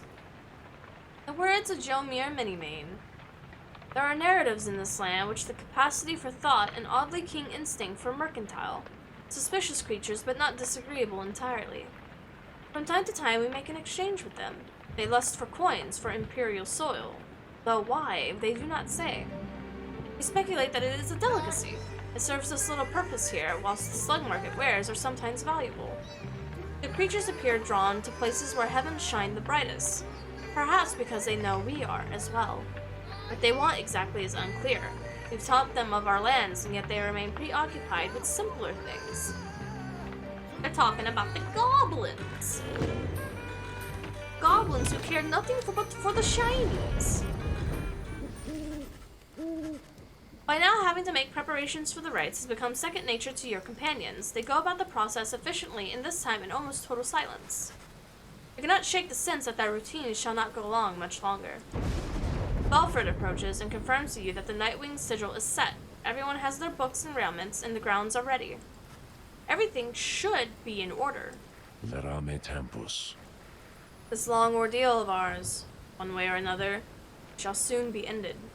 Reader, the coming days are going to be difficult. No matter what should happen from this point, I am grateful to have had you by my side in all of this. It is strange to put it this way, but I feel very fortunate. You and Valfred stand together in silence for a time, looking for the stars above to show some sort of indication that the rite is to commence. It is taking too long. Concern begins to well up in you, but then...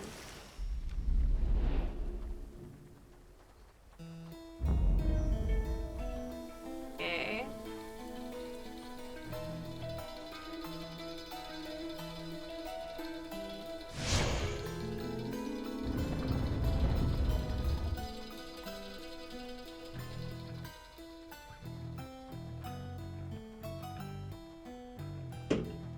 I hate the fact that his soundtrack is one of my favorites. It seems the stars once more have mustered wherewithal to usher in the rites. The sky grows dimmer by the day. An age is ending. Surely you must know by now that you shall never all be free. Yet still you struggle to fulfill some senseless plan. But I digress, of course. Some of us still honor the tradition. Some of us hold dear the teachings of the scribes. The pyres on each side are burning bright. From across the field, you observe the leader of the chastity approach and remove his mask. Oh, the Nightwings! Come at last to stand once more directly in our way. I sometimes think you've done this just to spite me, or is that not so? Though, hold your tongue. I do not even care to hear from you, in fact. The time for civil discourse has gone by. All that remains is bitter rivalry between us, the greatest of the triumvirates, and yours. Okay. Look, you're the one who talks a lot. I'm fine with this. Hello, Glenn!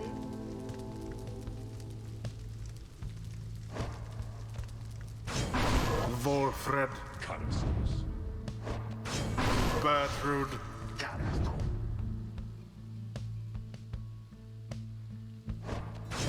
Sir Gilman. Predictably decided. If this shall be the final rite against the chastity, then let us conduct it with all due glory and more. Oh, you Nightwings. But now I ought no better than to waste my breath on you. Know that indignity which you have put me through shall not go unopposed.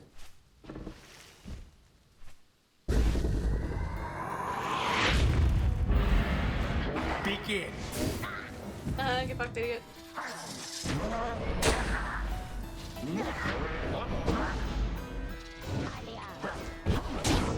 A pyre has been scathed. I didn't realize he had a bird. This is gonna be problematic.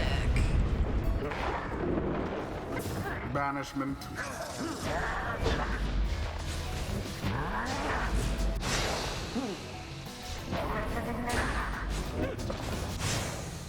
All banished. The bog-crone dove into the flame. Do you believe you can prevail in this?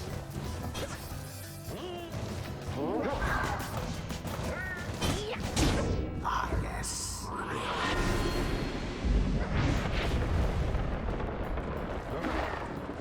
The orb is loose.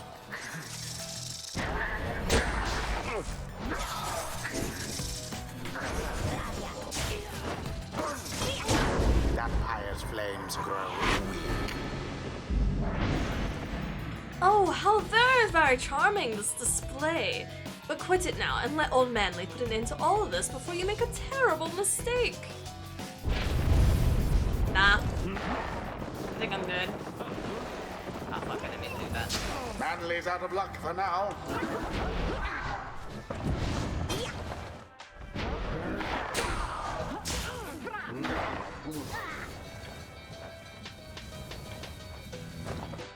Yes.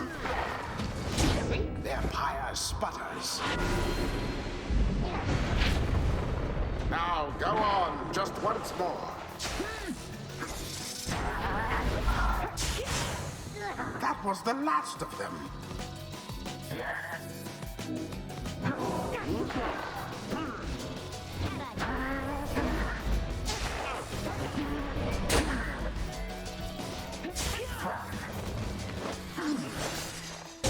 Not much force of will behind that thrust. The orb.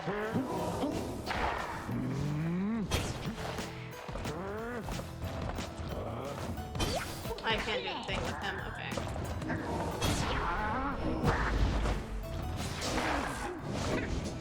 A bit of a blunder.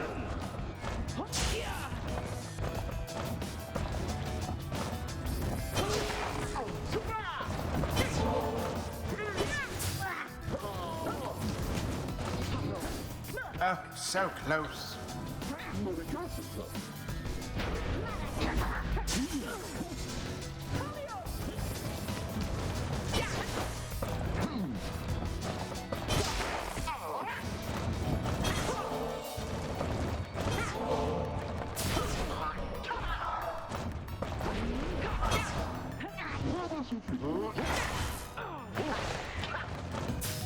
This worm.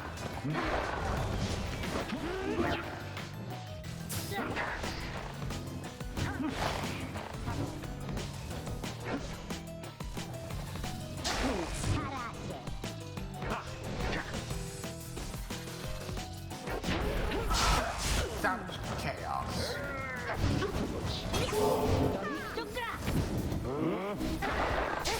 Thoroughly banished. And it is done. Easy. The Nightwings managed to Easy. prevail. They hardly deserved it, though, if you ask me. Rude. Thus end this night's proceedings. Well done, Nightwings.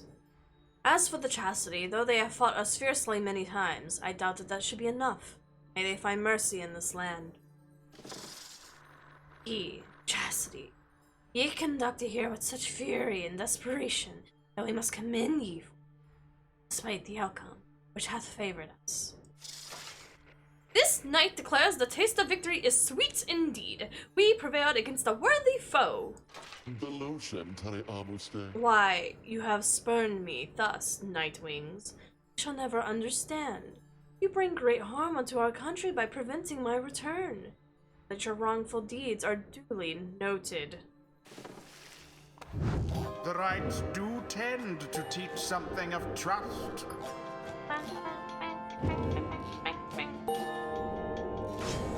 I knew someday that even Volfred there would see the light.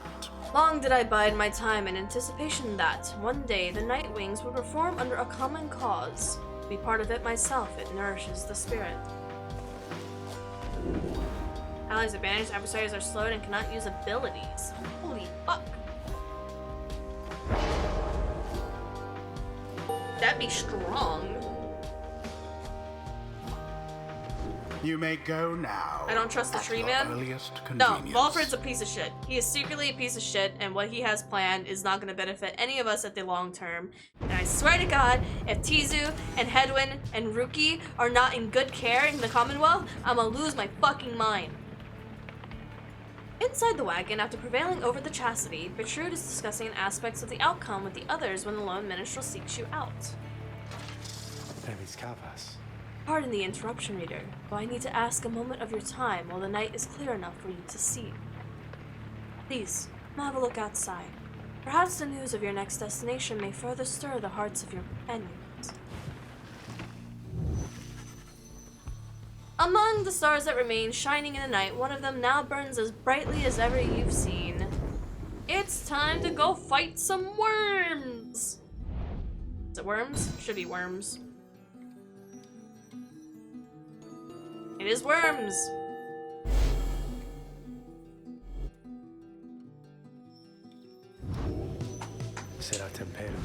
The cycle turns even more quickly now, until such time it shall just shunder to a halt. He makes a sound, and then almost like a laugh. I forget myself, reader. I should not say such things. The scribes, they would say that one ought focus on the path in front of him. When we set forth to walk along a long and labored path, it can be all too much if we stand back to look upon it as a whole. We may well decide to turn around. But if we begin to walk while casting down our gaze, and while resisting the urge to look far ahead, we may make steady, careful progress. Soon enough, we may arrive where we endeavored. The lone men shall bid you good evening. You had best retire for the night, for when the first daylight comes, it shall be time to take to the skies. No one? No one? Okay. With so few people left in the wagon, it's quiet. It's unfortunate.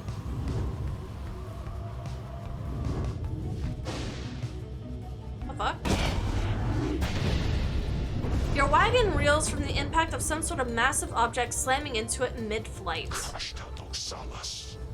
False, Nightwings. lich calls down to all of you atop his wagon. Again, you seek to climb that cursed mountain beneath us. Again, you seek to take my rightful place. I shall send you crashing down to it, so that you might fall as I have. He stares down at all of you. But I shall not. Rather, we shall meet upon the summit, ere the last cycle of the rites is ended. Until then. You rude ass knowledge.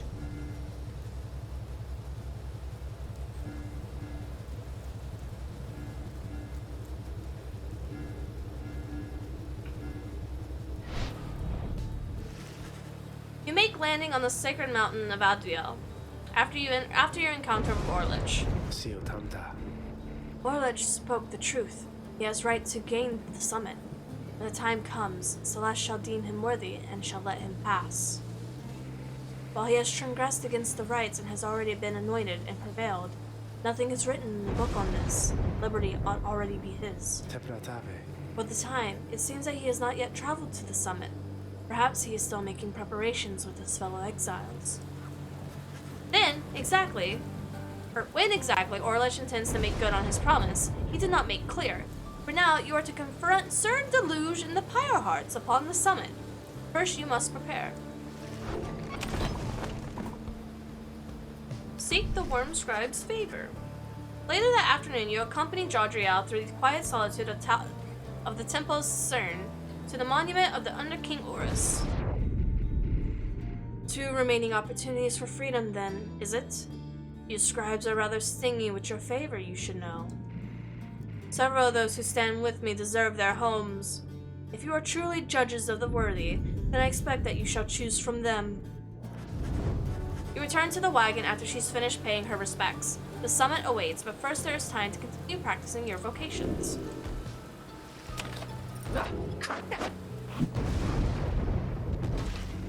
This knight shall be your eager protege. You and Sir Gilman discuss the meaning of the rites, developing a deeper understanding of its contest created to determine the worthy among all those pitted against each other. Ding dong. This knight is the epitome of indomitable spirit. He has achieved the circulation of his training. How wonderful a feeling, having nothing left to learn, Master Reader. Nothing whatsoever. This knight highly recommends it. 10 seconds after banishing an adversary, Sir Gilman deals an extra 10 damage to the Pyre. Used again to instantly return to his previous position. Gilman slashes banishes adversaries in a wider effect. We'll do that one. A rousing discussion this was, as ever, Master Reader. This knight's entire consciousness is overflowing now with the views he has not yet discovered.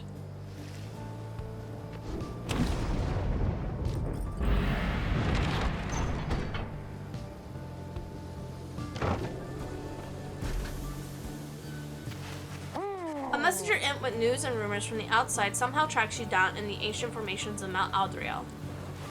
The imp's message pertains to Faye, who you liberated at the fall of ᴛᴇs, and whose past transgressions have been forgiven since her return to the Commonwealth.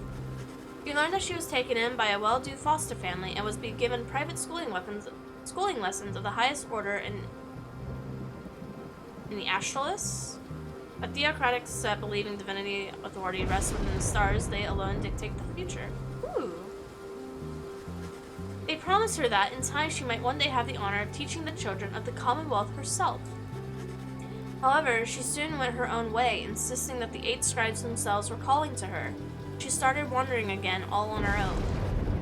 That is until she located Volfried's agents.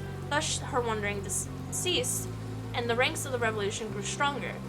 They also left a simple message: believe in the scribes. You thank the messenger imp for the report as your companions gather to discuss. Perhaps those scribes of her yet live, for hers is a charmed life. She has the manner of a saint, that one. She knows in her heart that the traditions of the scribes. She better be more careful, else they'll throw her right back in here with the rest of us. That one. Very powerful indeed, a sorceress of sorts. A certain air about her, most intriguing. Small in stature was the goodly Faye, yet great indeed in spirit. Even now, this knight remains in awe of her. The news of Faye's liberation fills you and your fellow exiles with newfound resolve.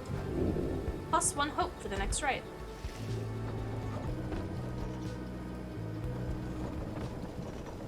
Just hit rank 19, so I might go take a small nap. Get some rest, Panda. Also, hello, Soul.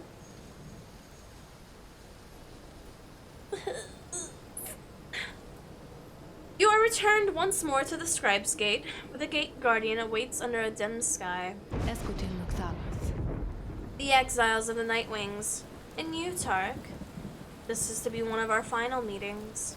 ᴛᴇs. Greetings, Celeste. The Nightwings are prepared. Afterwards, I would have words with you, private, if you would please. It seems to me rather late for words now, Tarek, but I shall hear them once your charge crosses the gate. Now, all of you, come forth. Please state your names and what it is that you seek whilst crossing the Scribe's Gate.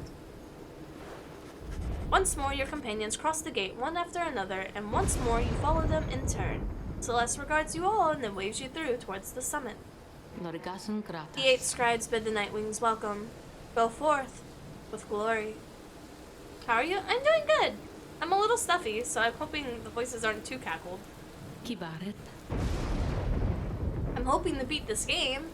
Would be nice. And Tarek? Samea. I, Celeste. You may rejoin the others in a while now. For now, I would like to hear those words of yours. ᴛᴇs. Certainly, Celeste. Acertaba. Everyone, I shall see you shortly.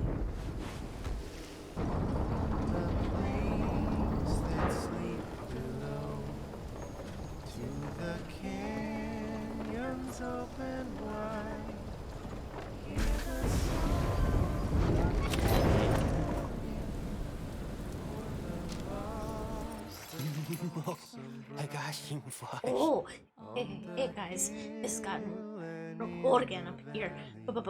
It's worth it. Let me tell you, it's got lots of customers stopping by.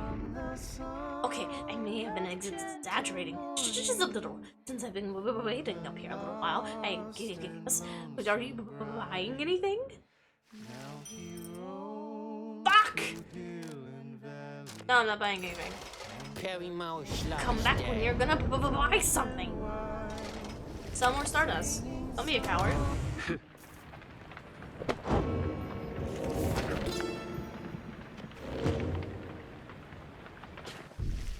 Jodriel seems to be fidgeting with her horns. Blast these wretched things, reader. You any inkling as to how unwieldy they become with age? I long for the days when my wound in my leg and chief among my bodily concerns.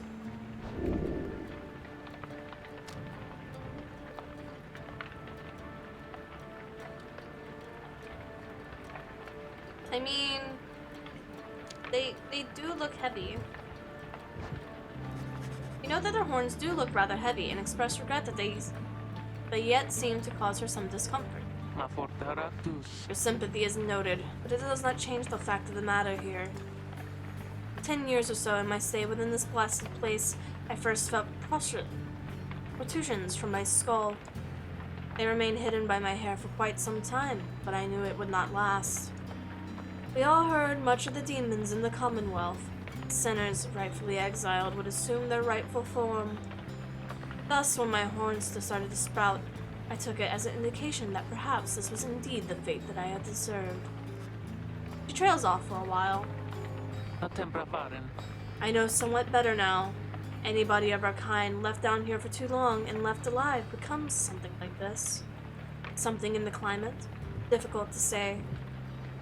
A disease of sorts, but not a deadly one. If anything, the opposite. We live long enough, and we live longer still, like this.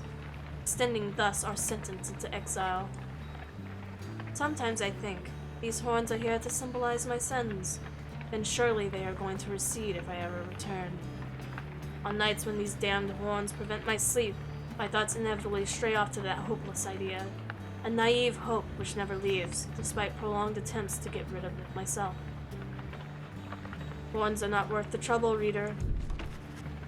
She nods warily as she heads out for the afternoon.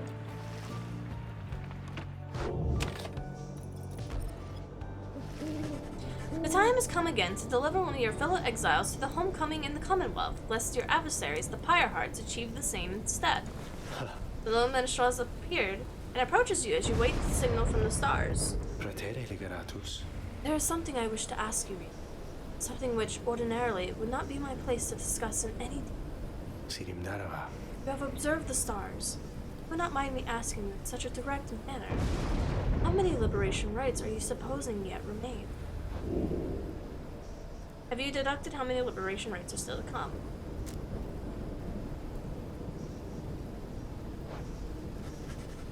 You tell him that the only logical deduction which you have been able to make based on all of your readings of the stars as of late is that there should be one final liberation rite after tonight. Arestralevas. I concur with your evaluation. I wish to make certain that you are aware, so that you and the Nightwings may take yet the most remaining of your time together with us. ᴛᴇs. As to what should happen once the final liberation rite has ended, we shall soon both find out. But lo, it seems we are being called upon once more. Look forth.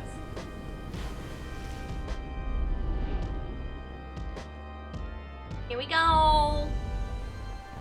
It's happening.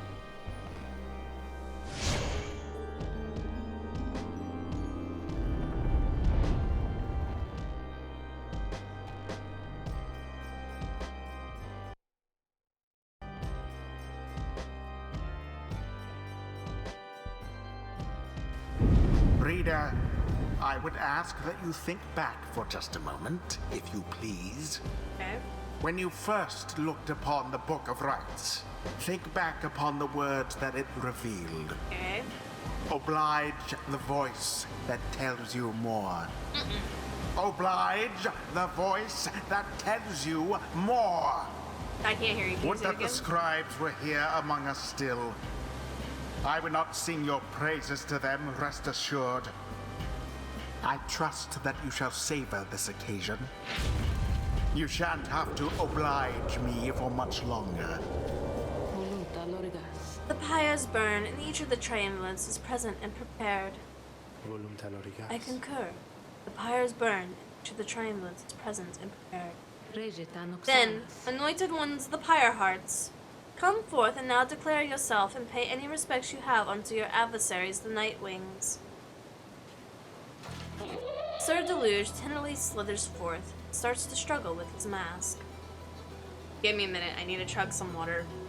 Gonna need it. Give me a minute.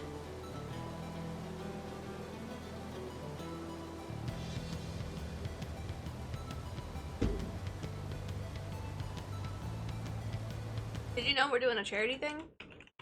You should check it out. There's also goals. Whew. Alright. This knight is called Sir Deluge. He is among the decorated knights of the Sea Dominion, having survived many battles. Record of these proceedings for his valor shall become the stuff of legend, and probably some of your songs.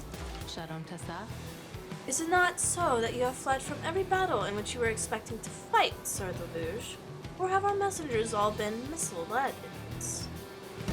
Lies! Spread, no doubt, by the detestable Nightwings. Their treachery is such that they dare steal one of our own triumvirates. It is for the triumvirates to decide who shall stand with them. If one of your pyre hearts was taken in by the Nightwings, then ask yourself why your companion would have left. This knight knows full well, because not all who hail from the Sea Dominion seem to know the meaning of honor. Now, the Nightwings, for the grave injury which you have caused the pyre hearts, we hereby challenge you. Know that this knight would strongly prefer a traditional duel to the death. Such shame that bloodshed is against the rules. He somehow puts his mask back on. Pyre hearts! Protect your liege at all costs. His liberty depends on it, and if this knight is not getting out of here, then neither are you.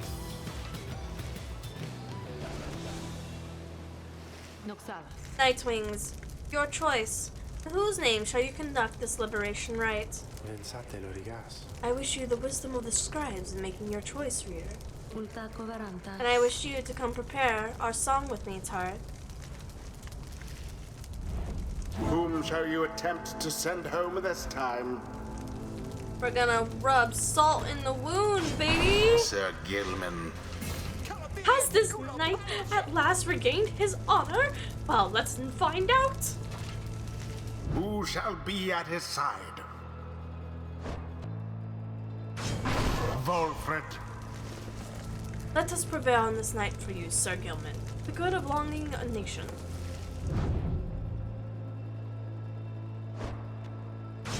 Jodariel. One of Oz may yet go free this night. I shall attempt to guarantee it.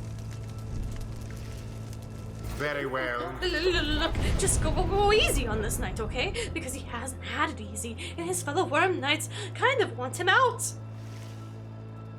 Sounds like a you problem. Commence. Get fucked, dude.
Oh, fuck.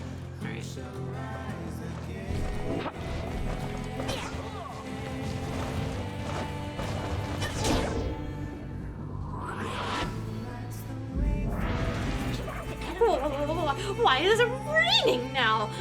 Just as this night was beginning to think that things couldn't get possibly worse for him. Now our poor Pyre is getting soaked, although Sir Luz must have realized that the disadvantage applies equally to you as does the Pyre hearts. Henceforth, all your Pyre shall gradually be drained by the rainfall.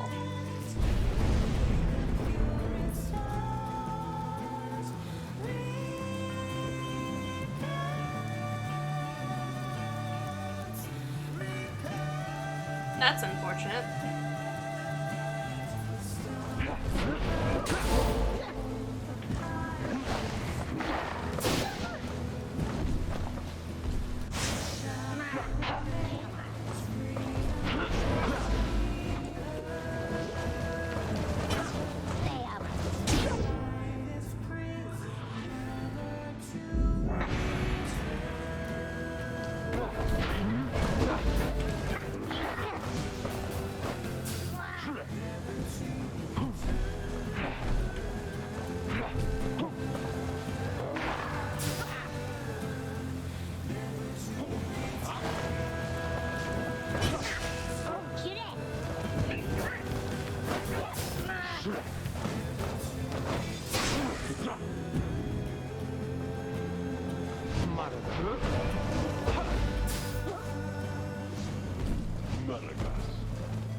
There.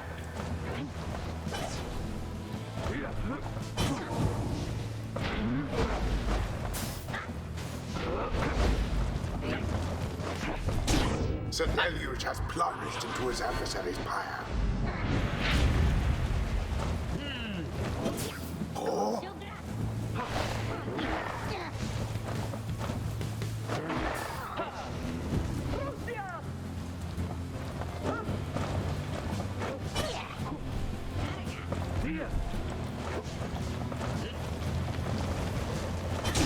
Bask in the purifying flame.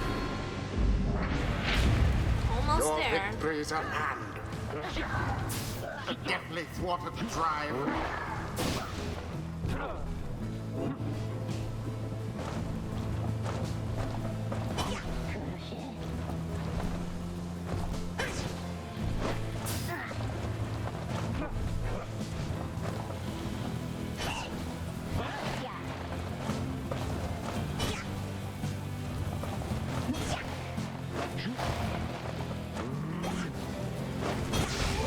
All for naught.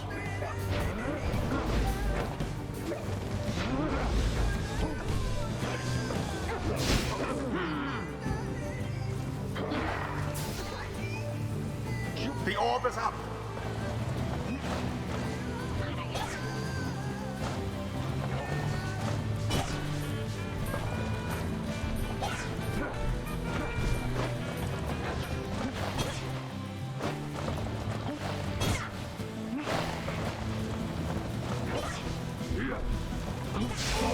Well, now that was exciting.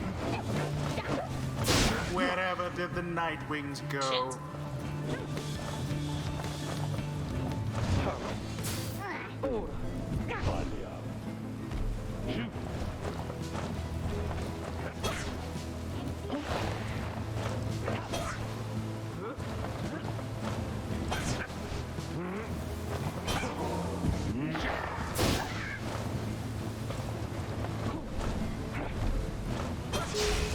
Alas for Jodariel.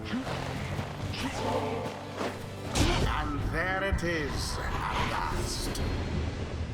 The blasted Nightwings proved their worth. Their adversaries they defeated utterly. We're getting our boys out! Thus ends the liberation rite. And thus, the scribes have chosen the exile appointed by the Nightwings shall be free. We're sending our boy up. Absolved of all Our misdeeds. brave knight. Return to glory in the Commonwealth.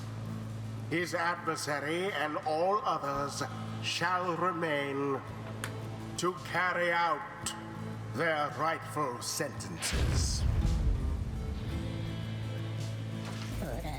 Good. This knight knew it was too good to be true.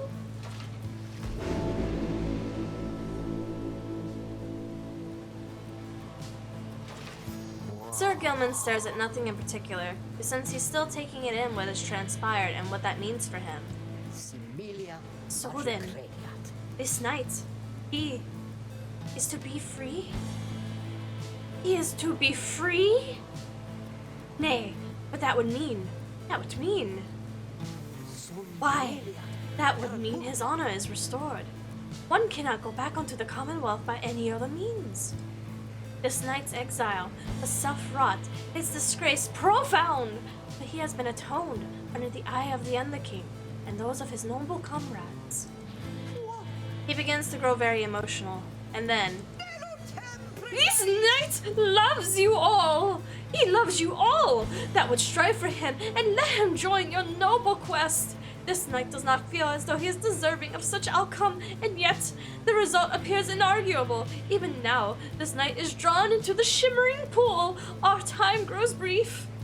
Therefore, know this, beloved friends. This knight shall ever strive on your behalf there in the Commonwealth. Though his honor may have been restored, his true journey only now begins. And so, good friends of the Nightwings, this knight must now bid you farewell. However, the bonds we have found together shan't be broken by mere distance, nay.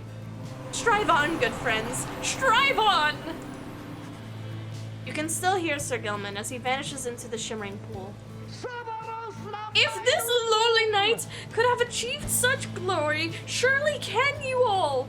For now, farewell, farewell! Sir Gilman earned back his freedom. May he return in glory. Godspeed, Sir Gilman. There he goes. The cycle of the rites is nearly at an end. There goes our little boy.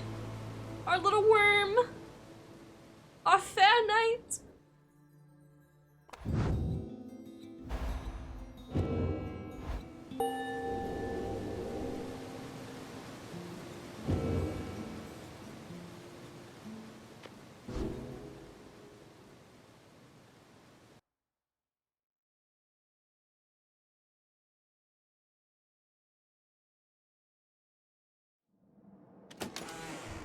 Not the gummy worm. Yep, the gummy worm's gone. You prevailed in the liberation against the Pyre Hearts. Already does the Black Wagon feel quieter than usual without Sir Gilman, who returned to the Commonwealth. You overhear some of your companions reflecting on this. ᴛᴇs. It never grows easier having to say farewell to one of our own. Grieve not for him. Would that we all someday achieve the same. I wonder who, if anyone among you, shall be the next to go. The last light of the stars still shines for us above. At this point, what is to become of our plan needn't be the subject of our speculation. I trust that we'll learn the outcome soon enough. Our actions to point shall pave the way, perhaps our faith as well. So let us now focus on this. We stand upon the brink of our last turn of the cycle of the rites. Soon we'll have a final chance to get one of you home. Now, reader, up for a little stargazing.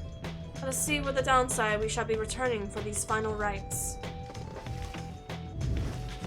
You turn your back towards the darkness to look upon the last few stars too stubborn to relinquish their light. Without context, I feel this is what a sperm is like when it's deployed. No!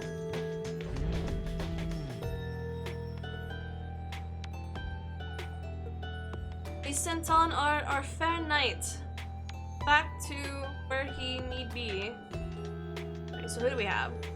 We have Jomir, Haub, Gol. Oh, I want to fight Barker, actually. Oh, but we have to... Oh, shit.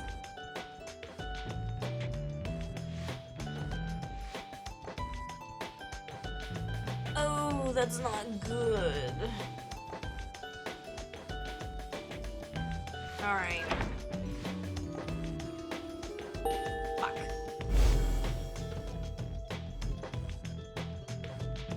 This means we're gonna be fighting Manly in the last, right? Oh, this is gonna be ass. Once more, you are to face the accusers then. Although, I wonder. He hesitates before saying anything further. You cannot sense his thoughts. I apologize. I was lost in thought there, for a moment. Let us make our way for Karn of Haub, where everyone's feeling more refreshed as much as possible.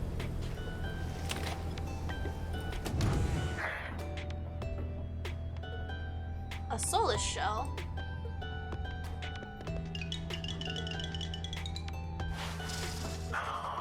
Following the successful outcome of the liberation rite, you find Bertrude muttering something to herself. Here are the words as you approach. Shouldst thou seek darkness, and may nightfall come to thee in time. Thou shalt seek courage, and may bravery soon bloom within thy heart.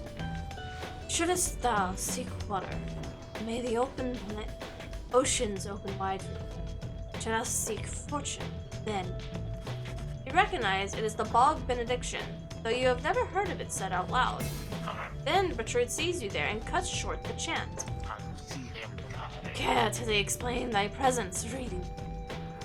You immense an invocation, which must now begin anew, is for the Worm Knight, if thou needest to know, to speed him in his homeward journey. The Worm Knight, a distant kin, unlike their folk. Ours have been passing interest in the sea. There, within the depths, they have long seen which is to be seen. Nevertheless, the distant kin is kin. Foolish Worm Knight, surely he could never survive his years if it wasn't for our divine aid. Thus, we provide him more. Then, perhaps, Worm Knight, easily underestimated as he is, perhaps he shall turn out to be one of the small benefit as part of Sandalwood's design. He glares at you intently for a moment. Mistake thee not for actions of affection, nor for the longing or the loudness of this place to escalate ever again to the volume such only his incandescent shouting achieve. Now, leave us, reader. The invocation must be finished ere the Worm Knight finally arrives on the shores upon this land for his home. She turns away from you and then begins her chant again. Thou shalt seek shelter. May the elements be merciful. Should thou seek kinship, then thy kin hold memory of thee. Should thou seek darkness. You leave her to the benediction. The Worm Knight's absence is already felt. You know, however, that he will strive with all of his might on your behalf there, on the other side.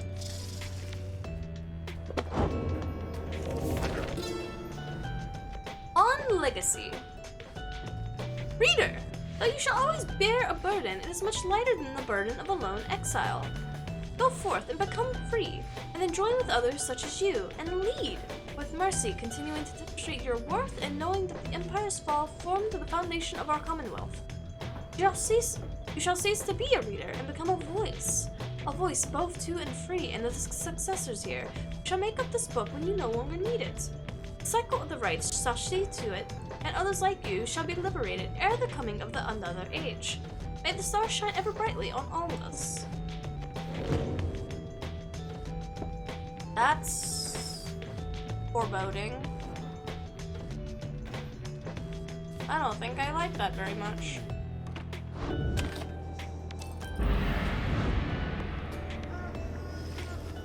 It is daybreak. We are to set forth now to the cairn of Hau for what appears to be the final time. Thereafter, you shall return here for one last exile's final chance at liberty.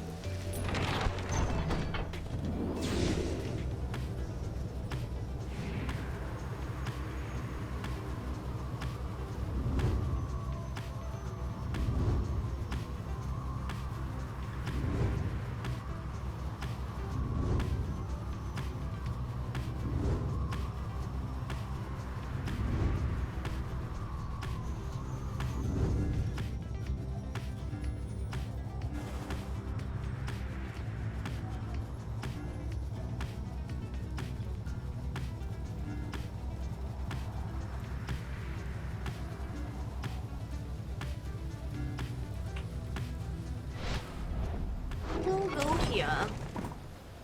Contact the apparition. As you walk through the darkness corner of Shunt, you sense a presence of some sort which reaches out to you. It presents to you a vision of an adversary you expect to face in the coming right. The apparition is aware of your next adversary in the rights, Mendel. It offers to sway the coming right against him in your favor. Except, and your adversary shall suffer a misfortune that inhibits his performance. Nothing permanent, it claims. Decline, and the apparition shall accept its offer to Lindell instead.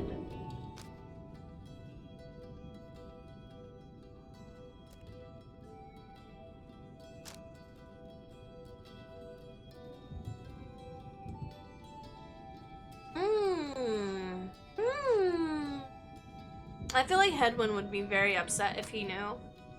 If he knew, he would be very upset.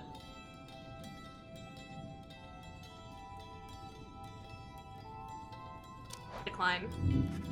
You thank the apparition for its generous offer, but decline, choosing your words with care. The apparition makes no sense to disconcern. Then it shimmers and is gone.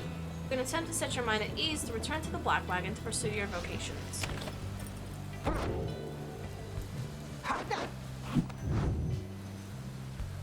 Ow.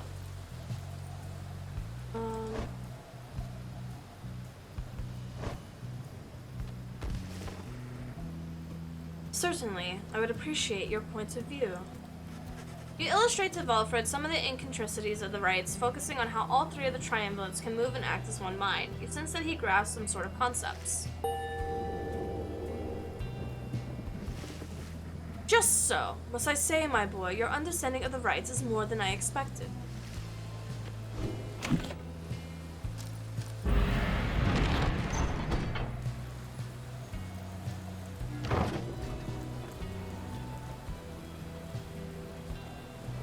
I would put money that we're not going to be able to send somebody up this time.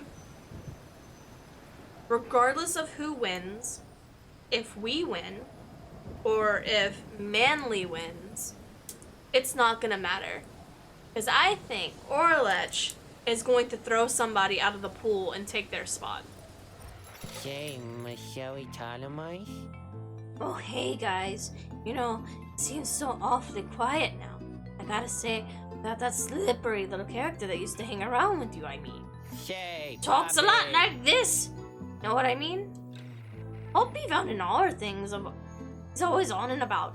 We don't got that in stock just now. Oh, why does it cost so much though? Raises the rank of a talisman by 10? I mean, let's be real here. Probably don't need the rings anymore. Do you have any permanent keys? Permanent? No more permanents? Okay. So, be seeing you guys. Indigenous imps. Indigenous imps, in the words of Jomir Manymane. Special mention must be given to the downside's most prolific nature creature, which we all call the imp. With all respects to our comrade, Haub, the imp himself, possessing of extraordinary intellect, most imps are driven by the simplest impulses to eat, to drink, to procreate, to move, and to survive. These creatures, then, are symbols of this place. They are far more resilient than they seem. Though wild by their nature, they, like all of us, can learn. Haub insists that the imps are willing to put it to work. Like other aspects of the downside, they wish more than to exist, but to exist with a purpose.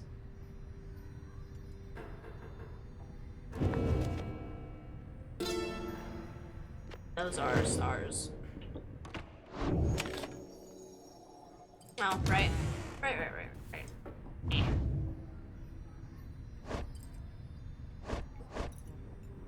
You're the only one? That doesn't have— oh, this is such an overkill, but oh well.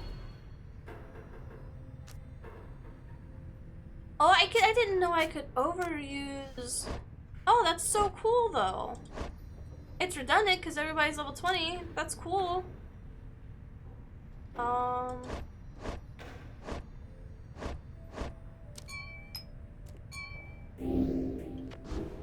Okay. Hello, King. Welcome back. How have you been? It's been a while. It's been some time. After making all the necessary preparations amid the rocky pathways of the Cairn of Haub, you and your companions await the commencement of the rites. It is even quieter than usual at the onset of such events. The lone minstrel appears bearing some sort of news. ᴛ쏘ᴍᴇs. I have checked, and it appears as though the accusers have not yet arrived, reader sir. ᴛᴇs. There is no sign of Lindell, or anyone. Their sigil is not set either. If what he says is true and your adversaries are not present, you presume the rite cannot commence. However, the stars themselves soon indicate that you are mistaken. Are we fighting lich right now? This is fine, I guess. I figured we wouldn't be fighting him until the liberation. But if he wants to fight us now, I guess that's fine. Reader, the Commonwealth, your home. Today it is aflame. Much like a stack of books. Wait, what? Aflame because of you. What? Because of your outlandish plan. Not that you care. Not that you shall live to see this place again. What? Your attempts at revolution shan't succeed. Though by all means, keep trying. What? As for myself, I shall enjoy presiding over these remaining What do you rites. mean the Commonwealth is in flames? The rite is set to commence, but your adversaries, they have failed to show. There was no need for them to face us here this time. They have no chance to make it to the Fall of Salam again. Baroshta. Indeed, as the rites are drawing to a close, some of the triumvirans who you met, perhaps they are beginning to decide the stars are not worth eating anymore. Lindell, you wonder whether he would give up on the rites like that. He has never seemed this type. For all his bluster and anger, he seems single-minded about prevailing, about besting the Nightwings at any cost. In any case, we have begun the ceremony, and so here I ask that we end it. Choose now your band of traitors.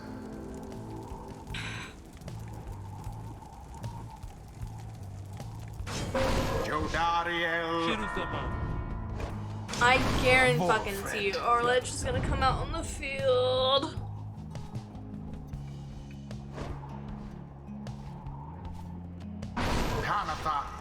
ثالث. It is done. This is absurd. Well, whatever. Let's go then.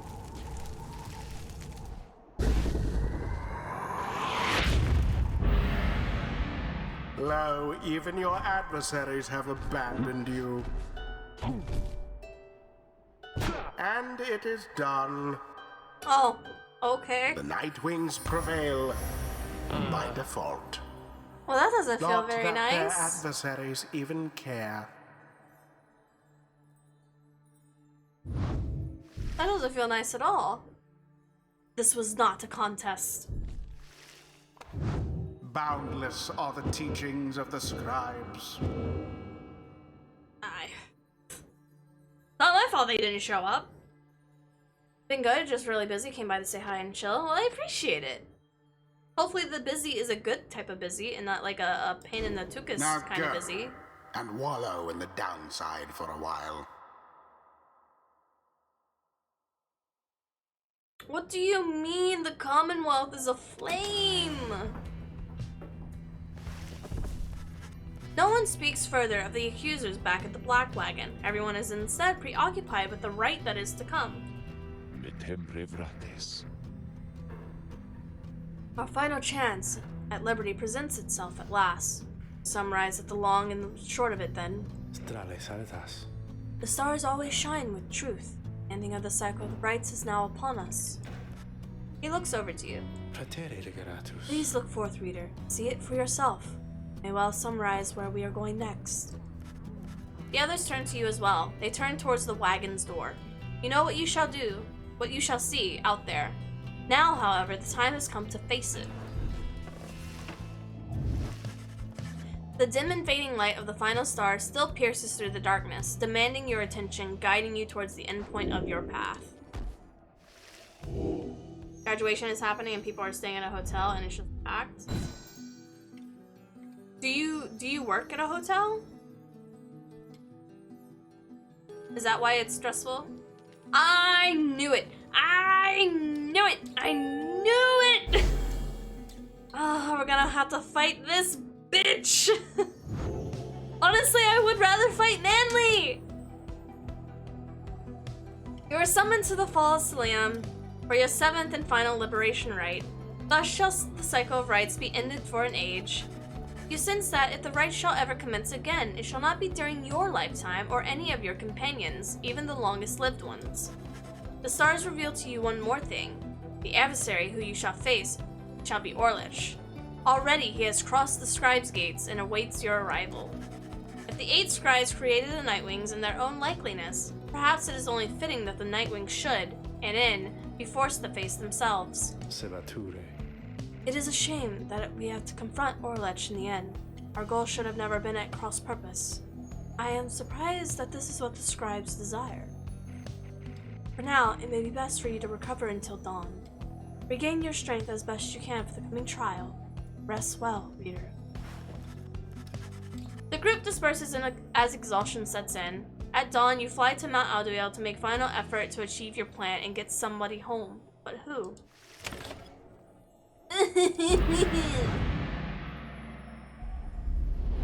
Oh, goddammit. Foolish reader. Your so-called friends. You are accomplice to their hateful plot. They are exploiting you. You shall never have your freedom.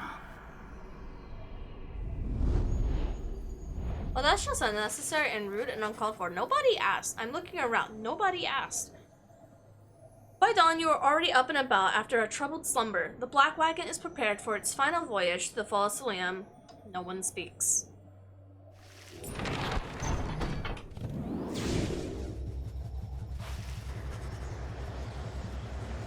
As you lift into the skies, the lone minstrel raises his voice, cutting through the somber mood. Regeratus. Reader, a certain olden ballad comes to mind just now. Tristatage. I think it may benefit the circumstance. Perhaps it may help pass the time along in our flight. Would you mind it very much if I were to play this song for the Nightwings? Yes. You urge the minstrel to play his ballad so among you might hear it. It begins without another word.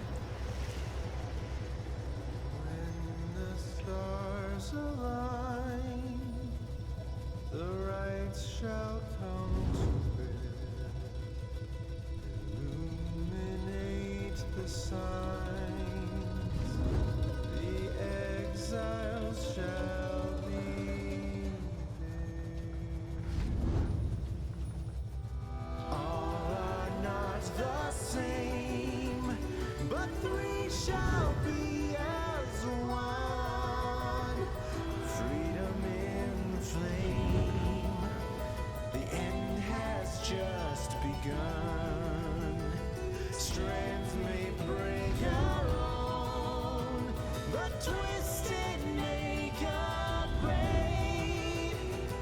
Together on their own, the journey shall be made. The journey shall be. Touched down amid the solemn beauty of Mount Aldiel to make pilgrimage to the summit one last time. There, one last liberation rite shall soon commence. There, one last exile shall regain his or her freedom. All others shall remain to carry out their sentences here at the downside for the remainder of their lives. And Commonwealth, the plan of which you are a part of, shall either come to fruition or shall be suppressed.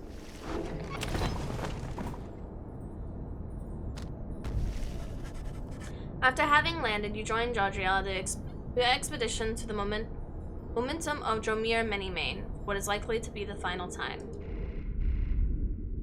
One last opportunity presents itself to us, for one among us to be free again.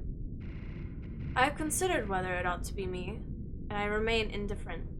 I have no wish to see the Commonwealth I left behind.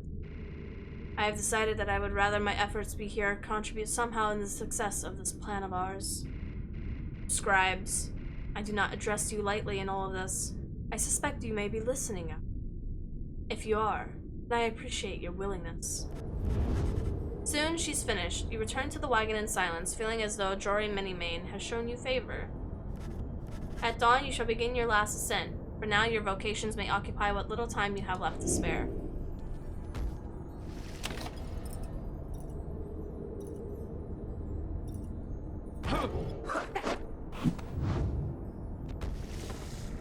I should be interested to see what lessons you have taken from the book. Graduation's happening, staying at a hotel, and it's just really packed. Yes, you work at a hotel. I see. I am, we just got back from vacation, so we've been poking a couple of hotels as well, though. But we try to make it as simple as possible for both us and the workers. But yeah, it's packed. It's a very packed month. People going on vacation, people graduating. Con season started back up, even though, like, the past 3 cons that have happened in 2022 have all had positive COVID cases exploding. But it's okay, we can still have convention. Fine.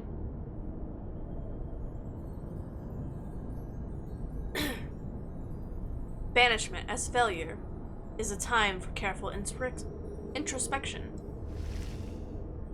Oh, you're barely. Oh well. It is what it is. Where is... Oh. Through the Scribe's Gate.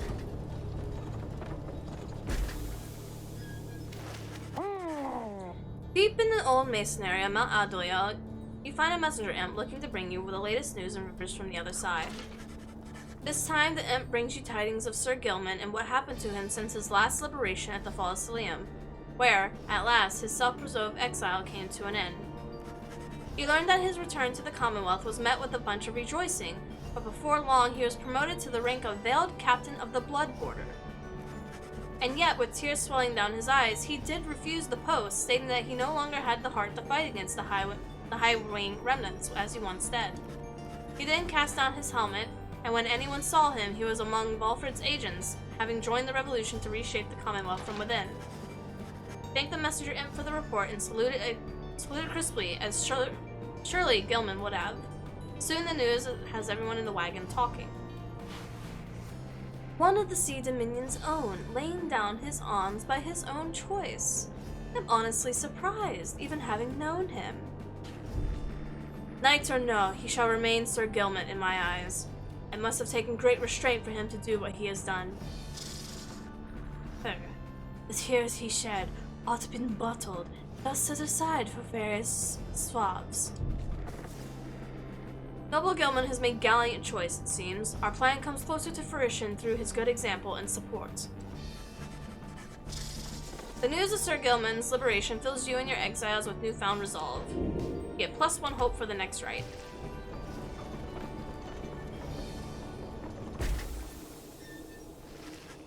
You stand before the Scribe's Gate with your companions. The Gate Guardian is there and as ever, but you sense something is different in her. ᴛᴇs. The exiles of the Nightwings shall not meet again after the coming rite. Țimnaderus. Tark and I, it shall be time we take our rest, I think. Salutiam, Ceres. Greetings, Celeste. I would tell you that the Nightwings are prepared, though this time I am uncertain anyone amongst us feels thus. Omvisacare. We have a duty to uphold, Tark. Taruntadaje. And then what, Celeste? Cătara nilum. And then nothing. Not for the rites, or us. Not till the dawn of a new age. Ranțaje los. Now, Nightwings, step forward. Please state your names and what it is that you seek whilst crossing the Scribe's Gate. One by one, your fellow exiles approach her, now with a sureness in their step. Merame Sambreval. If I may, my name is Valfred Sandalwood. I long as yet to see an age where freedom is one's birthright, and no longer are good people such as these forced to contend for it. Sema brevedusta. Tamitha Theoden here. I come seeking my blood sister Tamitha's forgiveness, since she has ended here because of me. Maybe something good could come of it as yet. Ye are called Big Patroon. We seek to fulfill the plan of Sandalwood, for we are fond of him and his beliefs. Then, we go about our business. I am Captain Jodriel. I am here to honor the commitments I have made to my companions, and to the common goal which we all come to share. Finally, you step forth once more. You, a common wanderer who vowed to help his friends be free again, and who managed to come this far with his group. The Gate Guardian observes you for a moment, and then motions past the archway towards the summit. Gratan octolorica. The 8 scribes bid the Nightwings welcome. Go forth, with glory. Nisasaivaros. Except for you, Tark. Stay right there. I thought you said. Rictus tafinem. The rites are not ended yet, Tark. Ha. He looks to her, and then over to the rest of you. Remis cavas. Pardon me. I shall be there when the stars align. The Gate Guardian and Lone Minstrel remain together as the rest of you depart.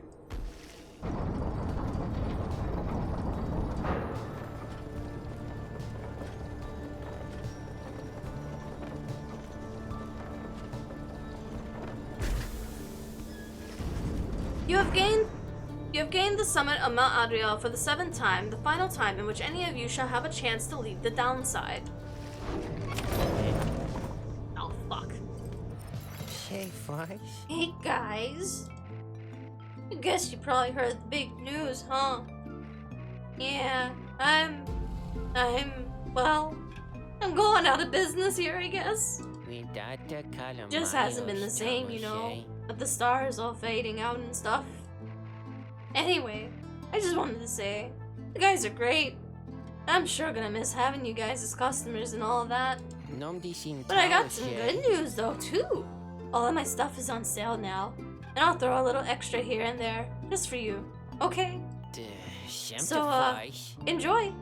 And maybe I'll be seeing you around, okay? Henceforth, all of fucking 5% off. Great. Thanks. Thank you. I literally don't need anything else.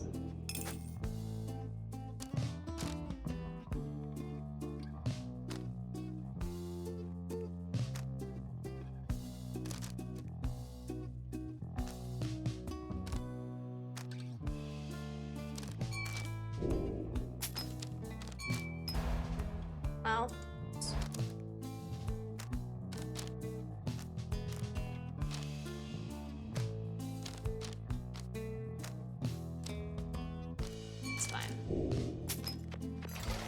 felicitar. Must be our lucky day here. Or I don't know what, Dad.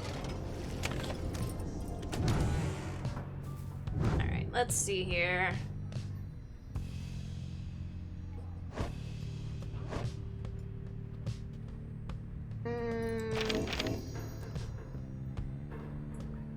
+4 hope and +4 quickness. You know what? I'm gonna just boost the fuck out of him. Even though he's probably trash.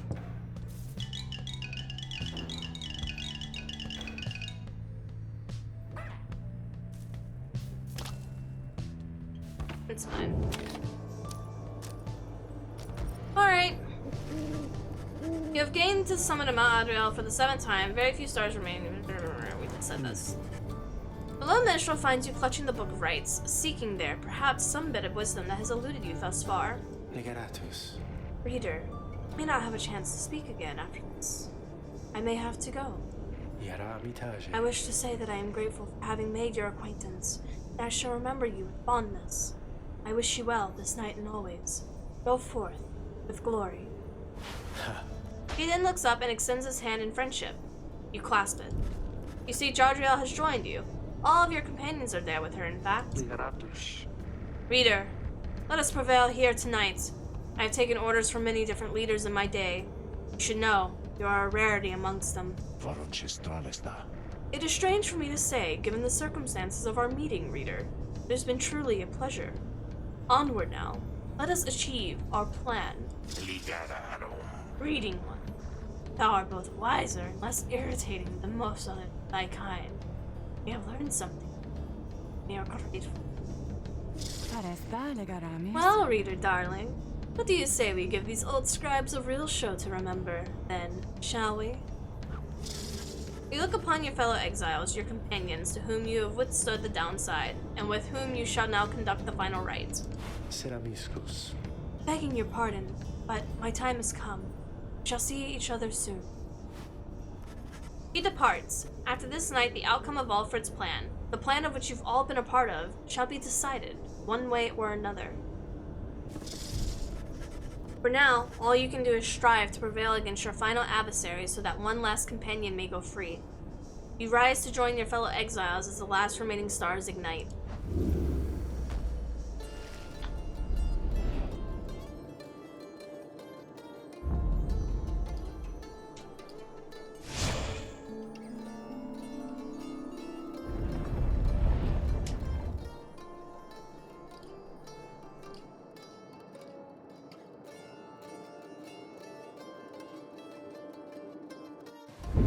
Look, for one last time, upon the fall of Solium, dear reader. Hear me for one last time. For soon, the few remaining stars shall fade away, leaving you stranded there for your remaining days, in that forsaken land where you deserve to be. The rabble that you roused here in the Commonwealth shall be put down. The exiles whom you liberated, all shall fall in line. But first, let us get on with this last liberation rite. You face none other than yourselves. Each so unlike the glorious Nightwings of yore. 'Tis a shame that one of you shall soon be free, for you deserve each other. That's very bitter of you. The pyres burn, and each of the triumvirate is present and prepared. But before the minstrel can concur, as per custom. Not another word! The demon Orlech slowly raises his clawed finger to his mask. The false Nightwings have arrived at last. Long have I awaited this.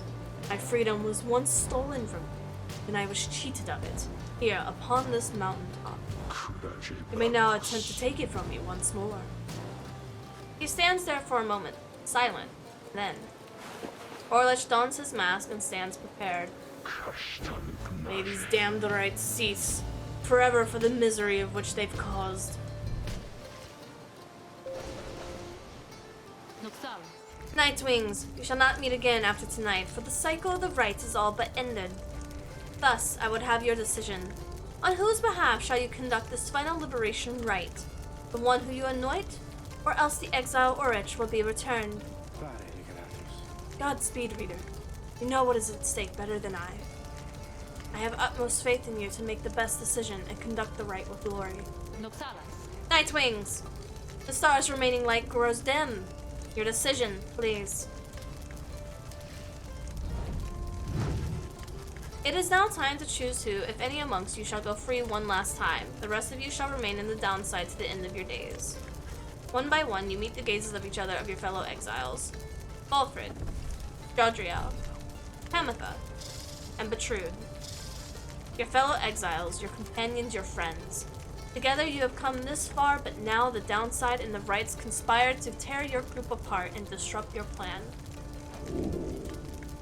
How are you prepared to choose this one last time? With but a glance, you assure your fellow exiles that you know what to do. One final opportunity for salvation. Too bad for the rest of you. DLC ᴛᴇs. Know that if I finally go free this night, then I shall do my utmost to fulfill the plan upon my return, using whatever force is necessary. Your choice is cast. As for your other companions, you sense a clarity of thought and purpose in each of them. They stand ready to support Jodriel, as well as you. Who shall strive for her? Canada. Motem vare. Wouldn't have wanted to sit this one out, that's for sure. Volfred. Venere trage. Assured, my boy. Besides, we stand against Orlech. It is fitting that I should have to confront him myself. The choice is cast. Those are to be my adversaries, then. And who is it, I wonder, who asserts his will over that group? You sense Orlech searching for you, almost reaching out to you. You, the shadow of the false Nightwings. They are nothing to me. You who would relinquish your liberty for the sake of them. Strange. It is fitting, then, that I should have to face one such as you. Then Orlech stands at the ready, signaling for his two allies to do the same. By the light of dawn, the cycle of the rite shall cease. Let us see if we can finish this ordeal before that time. The sky above begins to shudder. The final liberation rite is about to commence. ᴛᴇς. Tark! L'alzare. I am prepared, Celeste. Una pretavis. Then, let us play our song this evening, Shake the Stars Themselves. Penelovale. Aye, Celeste. Let us make sure of it.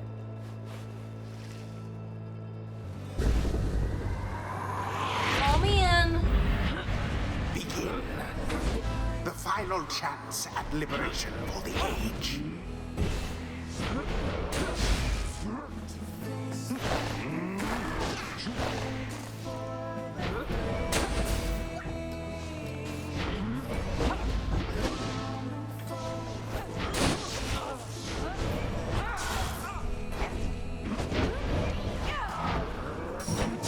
Shit. Oy.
The sky rains ash. Soon shall your pyre own mingle with them. Just then, the skies above begin to rain down fire. The final throes of the cycles of the rites and the ending of the age.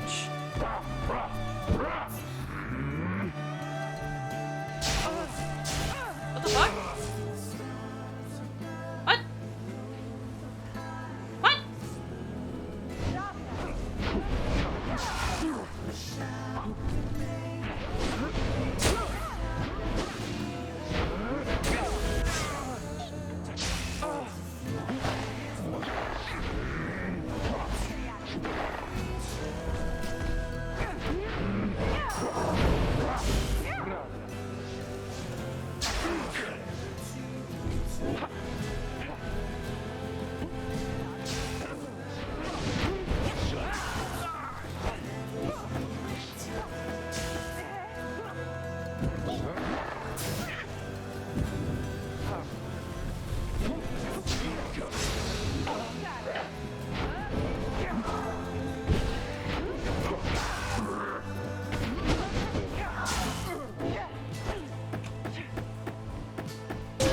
Such wherewithal. You were the remnants once again. I cannot simply stand by and do nothing, ᴛᴇs. Yet that's what you did. We last stood together on this blasted mountain. I fell and you simply stood. ᴛᴇs, what will it take for you to be convinced that I took no part in your betrayal? ᴛᴇs seems to consider this question, but only for a moment. Give me my damned freedom. Let me prevail, here and now. Would you promise to uphold our plan, to bring about a better commonwealth? No, I make no promises. I owe you nothing. And I am sorry, ᴛᴇs. My love for my country comes before all else. More than that, freedom and our friendship is at stake. Your love be damned, Valfrid. Let us stand as adversaries then.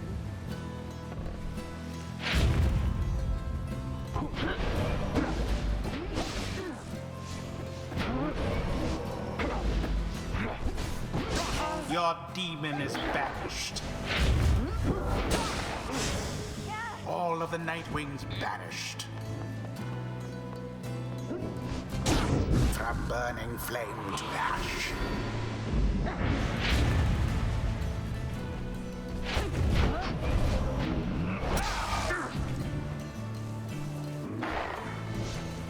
No sign of the true Nightwings at this time.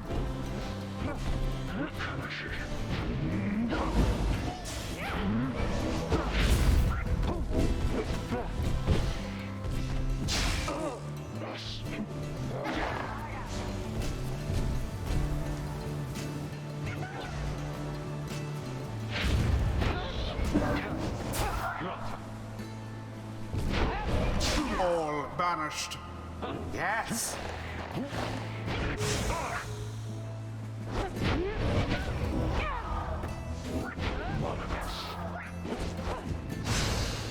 Banished one and all.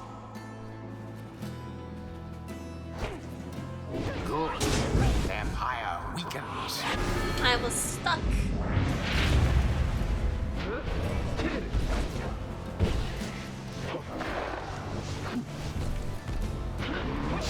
Stand not in glory's path.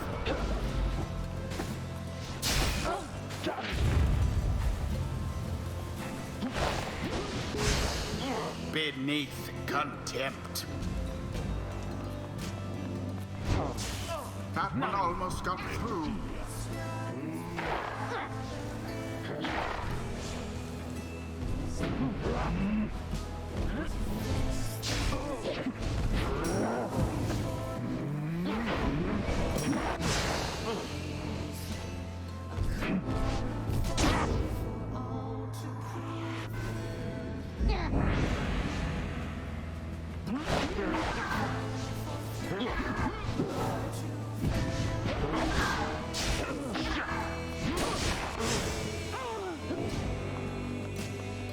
Oh man.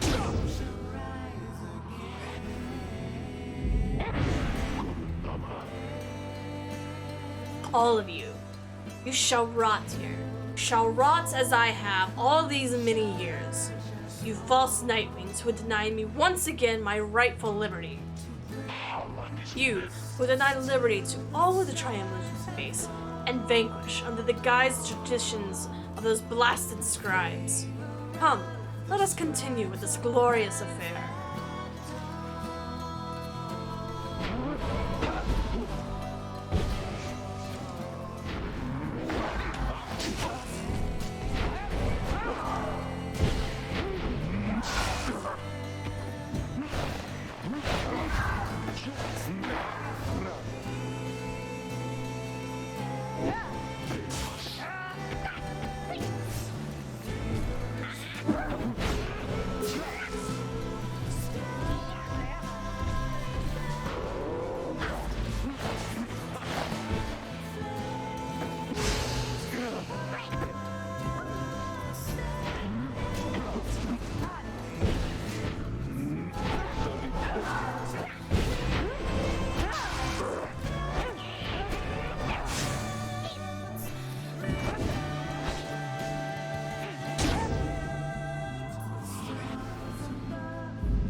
Jumped into my aura, bro.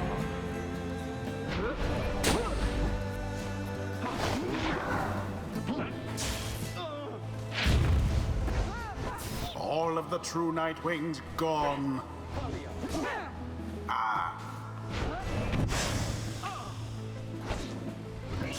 Banished each in turn.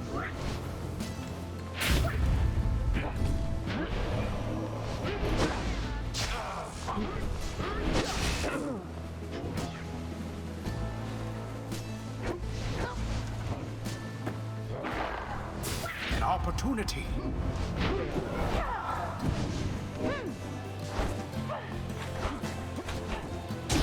Their flame has died a little.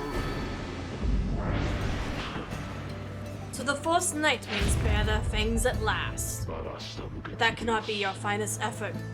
Think you deserve your freedom more than I? Then fight for it, damn you. The fuck do you think I'm doing, bro? Twiddling my fucking thumbs? You're literally winning. Stop bitching.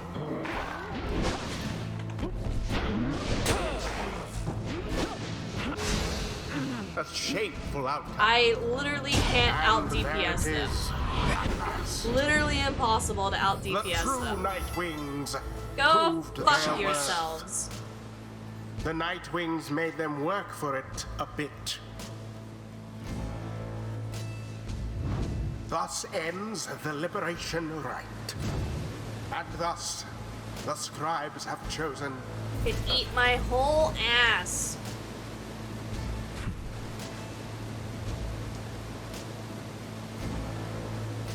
Orledge appears, his head bowed, for someone who has triumphed. Sense no pride in him. You posed a reasonable threat. Now, farewell. You look upon Orledge for what you expect to be the last time. Any moment now, the shimmering pool shall engulf him. For any moment now, he shall regain his freedom and come back to the Commonwealth he has not yet seen for half a lifetime. Any moment now, the cycle of the right shall end until at least the age of a new dawn. Any moment now. And thus, the scribes have chosen. And thus, the scribes have chosen. And thus, the scribes have chosen. The scribe said, "Peace out, buddy, we're done." Nightwings. Reader, what have you done?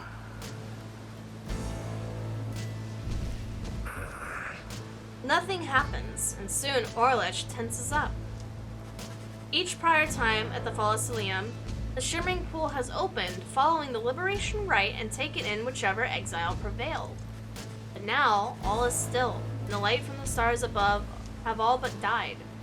You sense a growing fear that it's already too late, that the shimmering pool shall not reveal itself again. lich laughs to himself. The 8 scribes saved their greatest treachery for the last. And then something else catches his notice. Wait. A sudden rush of starlight cascades through the stillness of the summit. The shimmering pool has appeared again, different, somehow, but open. lich looks upon it, but it does not engulf him, or at least, not yet.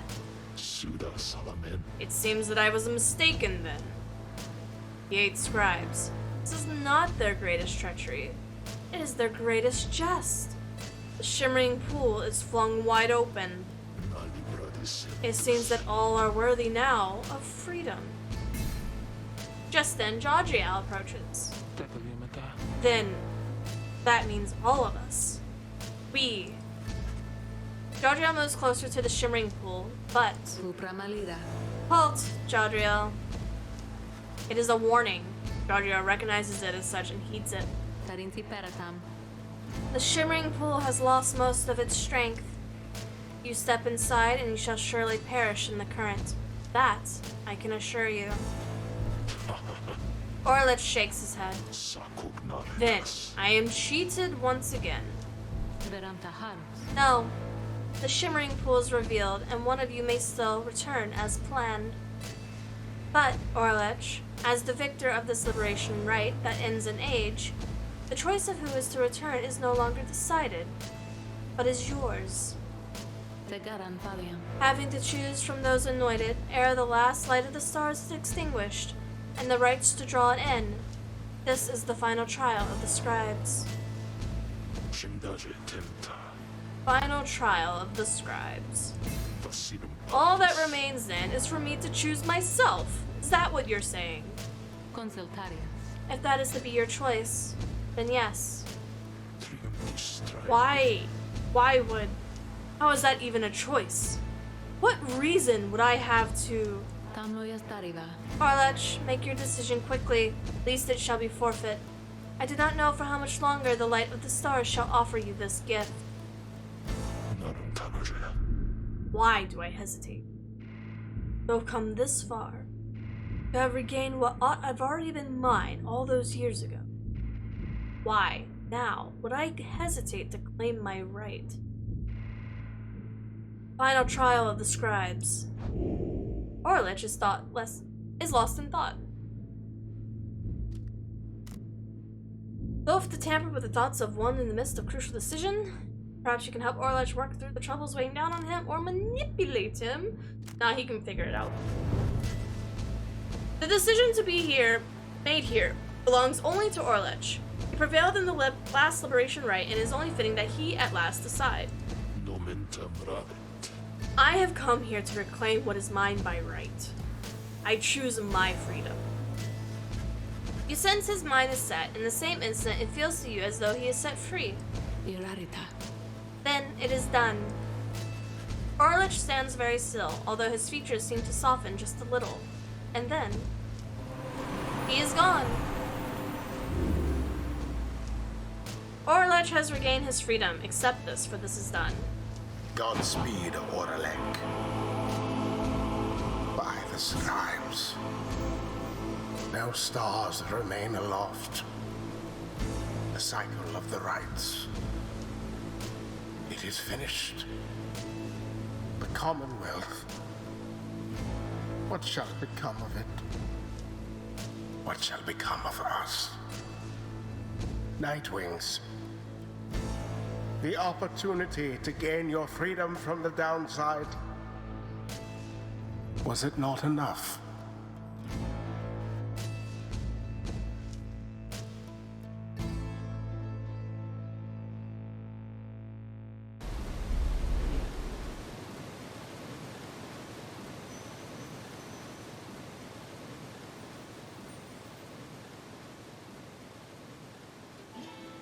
That night, the exile ᴛᴛ returned to the Commonwealth. He was to be the last. The stars had faded and the cycle of the rites had run its course. He found the Commonwealth in a state of unrest. Spurred by the efforts of 5 liberated exiles, ᴛᴛᴇs' revolutionary plan had ignited the masses. These exiles in the starless sky pertinent to the return of the scribes. The rulers of the Commonwealth pushed back. Fighting broke out into the streets in spite of ᴛᴇs' intentions. It was then that the winged Highwind remnants chose to strike. Allegations that the Highwind remnants were in league with ᴛᴇs were never proven. However, there was no denying the result of a 2-pronged attack. During almost a millennium, the Commonwealth had fallen.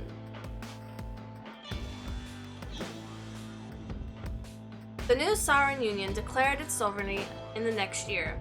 Among the changes its elected leaders ushered in, they vowed to never cast their people into exile. Then, they abolished the old Commonwealth decree forbidding literacy.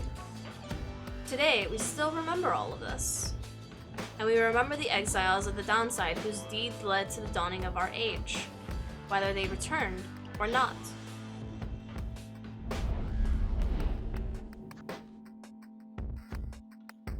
Aww. These are all the people! The imp called ᴛᴜ was the first of his kind to achieve liberty through the rites. While he was not the only imp to train in the ways of the scribes, imps are native to the downside and thus care not for traveling abroad. This made them useful to triumvirates. Yet ᴛᴜ had a different calling, and the Nightwings believed that he too could play a key involved for ᴛᴜs' plan. During the night of the scribe's return, he stood out in the populace as something of a miracle. They'd only ever heard of downside imps before, from legends of Hau'ub the Swallow. After, he became something of an icon, representing both the fall of the Commonwealth and beginning of a new era.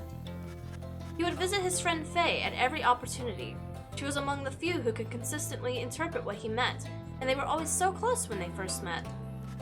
ᴛᴜ would sometimes send him little gifts all the way from the downside. Despite the insurmountable distance between them, their friendship proved more than resilient. ᴛᴜ often missed his interaction with the reader of the Nightwings. They had quickly built quite a repertoire back at the downside. He and ᴛᴛ reconciled as well. ᴛᴛ offers him free room and board, and that was ᴛᴜ's like. And the like. ᴛᴜ liked riding on his shoulders. And ᴛᴜ would also express wistfulness gratitude to all the coming rites alongside the Nightwings who made such sacrifices for him.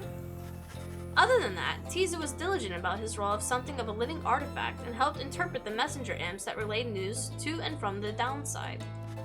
Despite having gained significance as a celebrity, he never let it go to his head.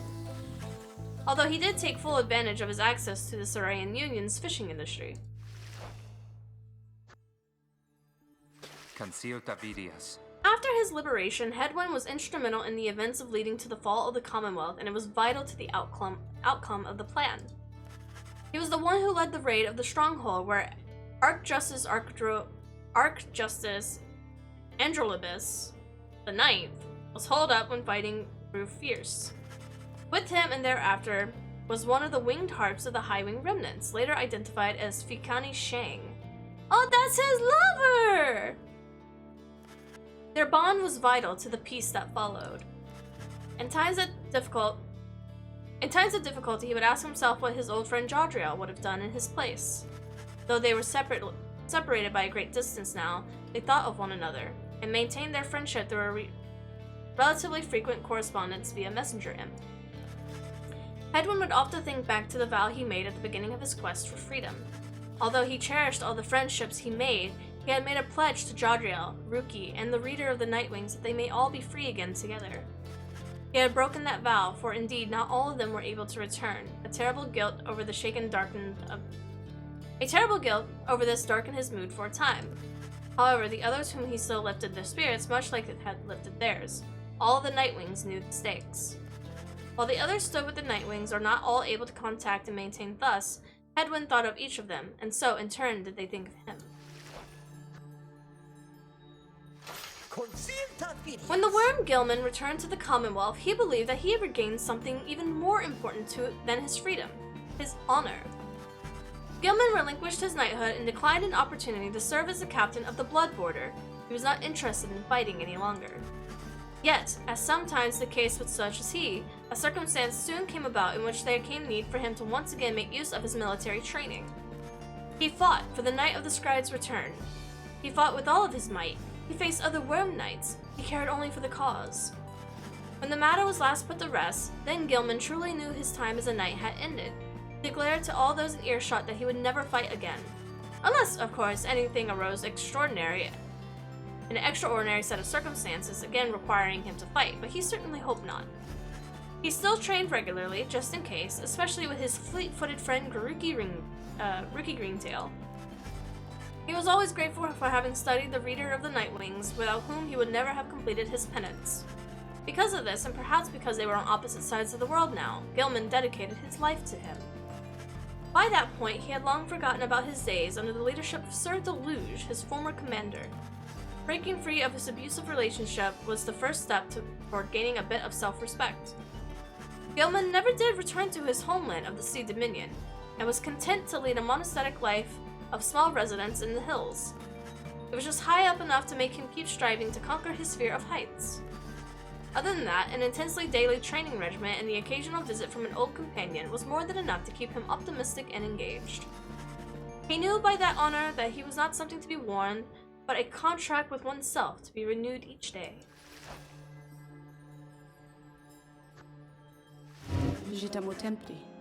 After the cycle of the rites ceased turning, records of what happened to the Black Wagon of the Nightwings become inconclusive and contradictory. Some accounts suggest that the exiles of the Nightwings, who remained in the downside, continued to make use of the Black Wagon as their place of shelter and their means of travel. However, there's no record of what would happen to the wagon's contents, such as the Book of the Rites or the Beyonder Crystal, said to be haunted by the apparition Sandra the Unseen. One possibility is that when the lone minstrel took his leave, he took the Beyonder Crystal with him, for he was thus obliged. By this time of reasoning, however, the Black Wagon itself should have been taken also. Others remain skeptical that the Beyonder Crystal ever existed, or rather that the visions that it granted were anything other than a result of an active imagination or a fever dream. The bog dwellers of the southern bogs offer an explanation, for they are familiar with the binding enchantments. If there existed such an object in which the Sisters of the Ark had been expelled for more than 800 years, the enchantment could have expired along with the light of the stars. What this would have meant for Sandra and the Beyonders is difficult to say for certain, other than it may have been that they were finally released. Nevertheless, the fates of Sandra and the Beyonder Crystal remain unknown. Yet those exiles of the Nightwings who claim to have seen this apparition all spoke of her with degrees of reverence, or perhaps a little fear. She was a spooky lady. The Commonwealth had never provided a sense of home for the little one they had called Faye the Fair, so she was surprised on her return that she was so well treated. She felt uneasy about it, and besides, she knew what she would do to best fulfill her pledge that she had made to her friends. Even she could not expect the impact she would have on the events that followed, which gave rise to the Sauron Union. Faye stood with the others on the night of the scribe's return. She did not take up arms, but spoke of the scribes with conviction and sincerity. Others were so caught off guard that it helped quell the danger of the situation. After the fall of the Commonwealth, there was a renewed interest in the legend of the 8 scribes and many new interpretations of their histories and teachings. Faye found herself at the center of all this. Her way of speaking continued to compel a growing audience. She swayed many people from their astral beliefs. Soon, the 8th Word, which had lost favor with the people during the reign of the Commonwealth, saw her out and asked for her to formally join, and she did right away. Among her friends, she remained close to Tizu, who more than anyone else could always make her laugh. Though they could not see each other any longer, Faye thought about Jadriel and spoke to her as if she was there. Faye never did try to make a decision without first consulting her idea of what Miss Jadriel might say. One day, she encountered one of her former adversaries, the one called Almer Oldheart, who had served the Fate. She remembered him much more than he did her, though only just at first. They shared the experience of their rites, and their different points of view about the scribes formed the basis of what knew to be a long-lasting relationship. Faye was always devoted to her faith, but more so to her friends. Many people in the Sauron Union cited that her gentle manner and unwavering conviction helped them brave the changing times with courage and with grace. After Rookie Greentail earned back his freedom, he returned to a lavish welcome party in the Commonwealth, as was the tendency for liberated exiles. It was everything he could have hoped for, and soon he was well off, surrounded by luxury and choosing between various exciting opportunities. However, he must have given in to his better judgment, as he did end up siding with Valfred Sandalwood's revolutionary forces as promised. On the night of the scribe's return, Greentail kept busy barking orders to Valfred's agents as the situation grew tense. He took rather well to leadership. When the dawn finally came and it became clear that the Commonwealth that everybody knew would be no more, he realized many new opportunities awaited. He began a quite lucrative career for himself, manufacturing and selling replicated merchandise inspired by the downside. His main struggle was to meet demand. As aspect of his conscious caution attempt of making light of such a thing, but the money was too good, and soon his family was well off, as he always said. He also kept close in touch with Gilman, ever the perfect practice partner. They would train together often, taking care to stay tip-top shape as much as possible throughout the years. Greentail always did keep best in touch with all of his many friends and knew that he owed his fortunes to them. He made a special point of staying close with a group of friends he came to know so well during his time with the Nightwings, wherever they were. They shared a special understanding that even put Greentail at loss for words sometimes.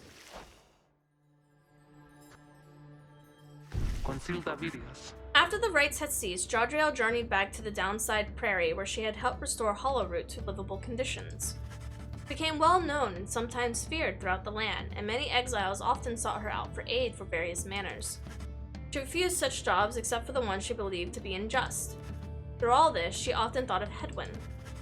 Though they remained separated by an impossible expanse, they managed to maintain some correspondence via Messenger Imp and always remained friends. She often felt the concern for how Faye feared now that they were separated and could no longer see each other like before. One day, news reached her that Faye had assumed a high position in the 8th Ward. They were calling her a saint. Jadriel had not wept in more than 30 years before then. Sometimes later, she ran into Ignorus, wandering alone. The two of them grew close and soon took residence together. Who among them the fiercer was a common subject to debate. She continued training on her own, a regimen she grew stricter for each passing year. There were those who sought to train with her, and she sometimes obliged. There remained one other constant in her life, that she would always remember her days of the Nightwings, and with fondness for the most part.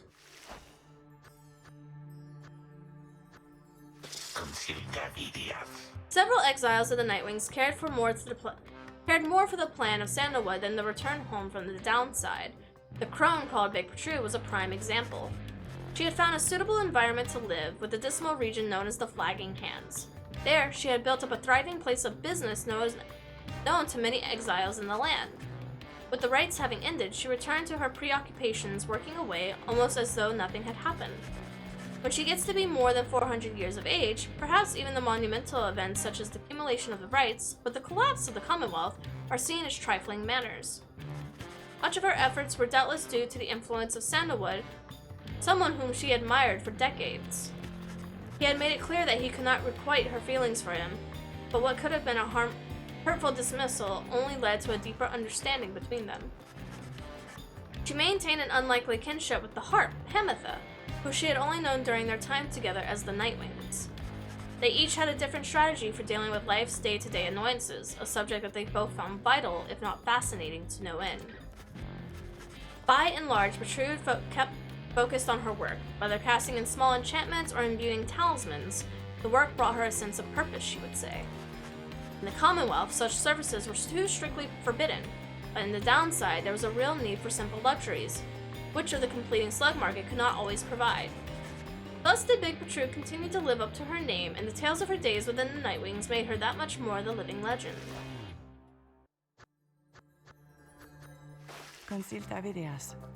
After the rites ended, Pamitha Theoden parted ways with the other Nightwings, stating that she needed time alone.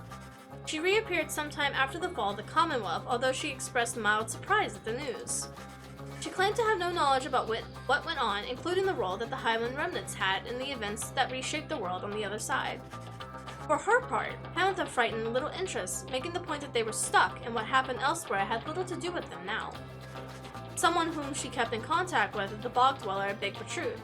They would discuss all sorts of matters long into the night and sometimes hunt together too. One day, while traveling back to the Black Basin, Pamitha ran into her blood sister Tamitha for the first time since the conclusion of the rites. Their reunion was not as amicable as Pamitha would have hoped, and Tamitha, still resentful of their history together, turned violent. Tamitha would later brush aside the incident, though had always had an injury to show for it. Yet from that point on, the blood sisters were back on speaking terms, or at least for the most part. Having long since felt that she had no home to call her own, Pamitha continued traveling around the downside. As the tempest swept across the land, changing its features, she found it in a sublime beauty, and in the starless nights she could still see just fine. She said that such travels tended to remind her of when she was young, could fly and unfeathered. ᴛΣΥΛΚΑ When the cycle of the rites ceased turning, Valfred Sandalwood turned to the starless sky and closed his eyes and prayed. It was all that he could do at this stage of the plan. He aspired to assemble with the liberated exiles representing each of the large 8 ethnic groups composing of the populace of the Commonwealth. They would stand together as a vision of the 8 scribes return, inspiring to the masses to embrace an older set of values from before the Commonwealth had a tightened its grip. With the rites ending sooner than expected, the ideal scenario became impossible. Sandalwood's own freedom, for instance, was now forfeit. Yet the plan did have contingencies. Word reached him that the night of the scribe's return, several of his fellow liberated Nightwings stood together, and their voices echoed through the streets. It was vital to Sandalwood that the stand against the Commonwealth be peaceful in its nature, but this proved to be untenable, especially after the High-Wing remnants appeared.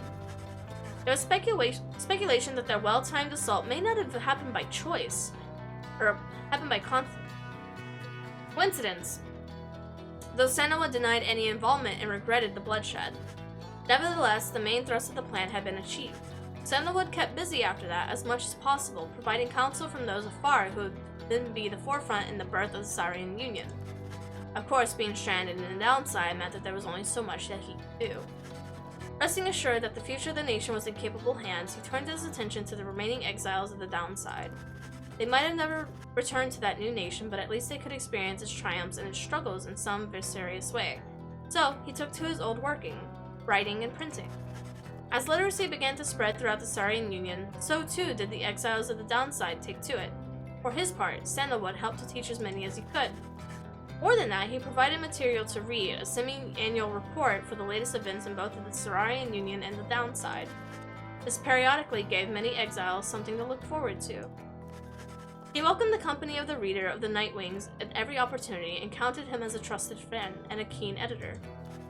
He was pleased to hear that his one-time friend Orlich had once become a productive part of his society, yet he spoke little of their time together.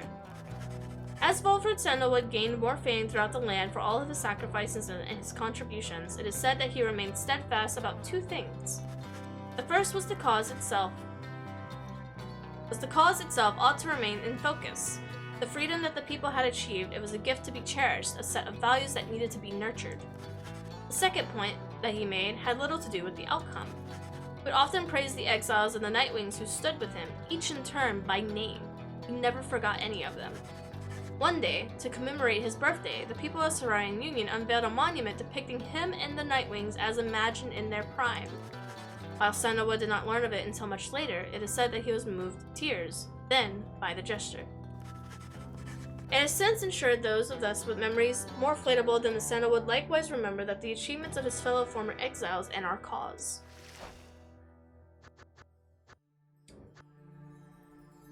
I don't really care what happened to these people except for Old Man Dog, but I'm pretty sure Old Man Dog passed away.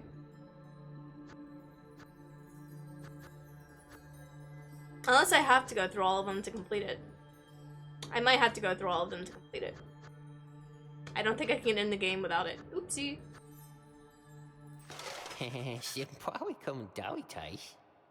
With the rights drawn to a close, the slug market's revenue fell perpetuously and Falcon Ron was forced to liquidate his assets and close up shop. Yet, as it is sometimes the case with those of entrepreneurship learning. This time of hardship led to an I don't care about Ron. I don't care about Ron. Fucking hate Ron. After his liberation, old Almer was separated from his father Dalbert, who had cast his son into the shimmering pool in his own place. The elderly Dalbert Oldheart, having achieved his goal of earning back his son's freedom, retired from the rites. By the time the cycle of the rites had reached its end, Dalbert's time had come as well. Almer did not learn of this until much later. Surely Dalbert would have wanted it this way, would that he could have seen his son during the vital time. On the night of the scribe's return, Almer became inspired by what he saw happening around him. It reminded him of his father's words and beliefs. Soon, Almer joined the fight, protecting others bodily as the situation escalated.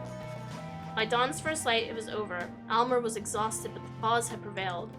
From that point forward, he worked tirelessly to continue his father's work as a historian and a curator of Kirkle. He ended up providing invaluable perspective during the formation of the Saurians' Union as someone strongly connected to both Kurs and of his own kind. He found that Oldheart lineage carried a great deal of respect, and he was able to bridge many cultural issues between his people as they transitioned into modern times. One day, he was to have a meeting with the dignitary of the Eighth Word, which had grown in popularity since the birth of the Saurian Union. Almer was stunned to see that the dignitary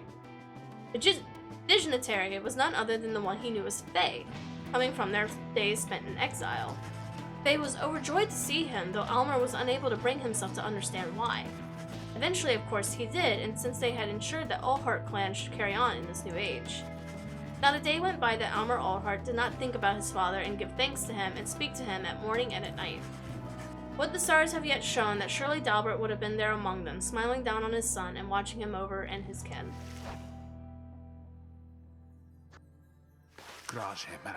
After the final liberation rite, Lindell refused to believe that the rites had truly ended. He would sit through night after night, staring into the blackness of the sky, awaiting any kind of sign that he might gain another chance at freedom. No such thing ever came. His fellow accusers started to express concern for him. Survival had become their top priority once liberty had slipped through their grasp, but Lindell dismissed it as weak fools. He insisted rather forcefully that any evening now the stars would shine for him again and mark the way towards his inevitable freedom. He was, of course, mistaken. The others in his triumvirate were left with little choice but to abandon him. After that, the exile known as Lindell the Liar was never seen again.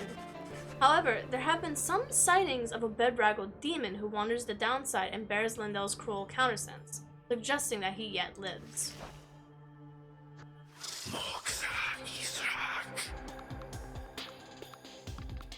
After the cycle of the rites had ceased, Witch Eumildahide returned to the Flagging Hands region, where she sealed herself within a pit of Malithi. There, even her fellow exiles of the Withdrawn allegedly grew unnerved after a time and left her to her vile work.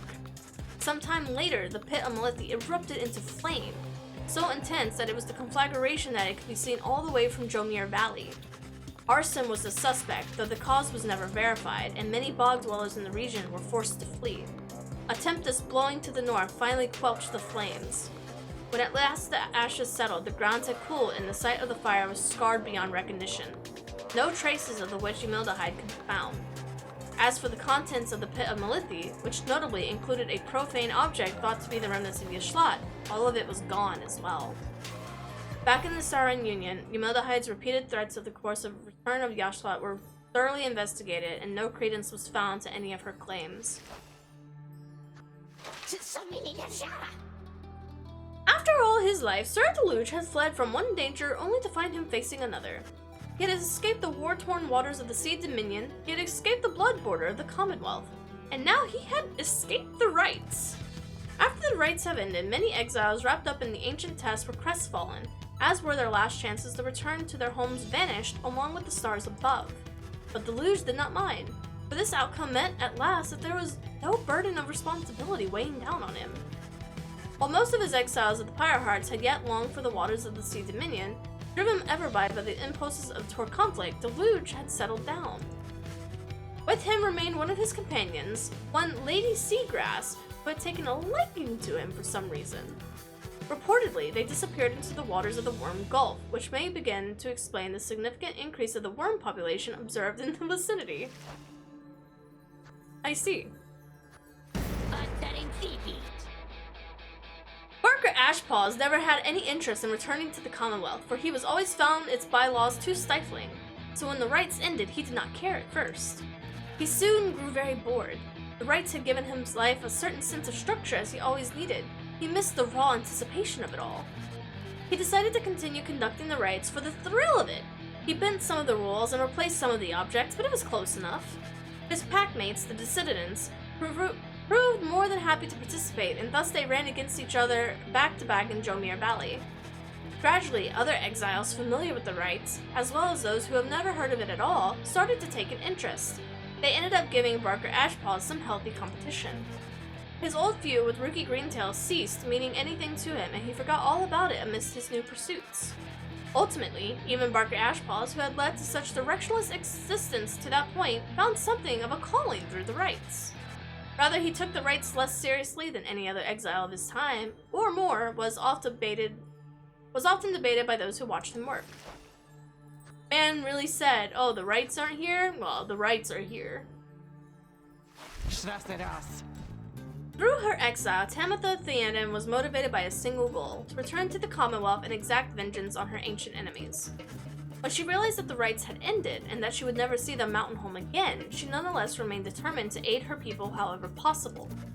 She had gathered certain information pertaining to some of the intentions of the Nightwings, who had formed a pact to regroup on the other side after liberation.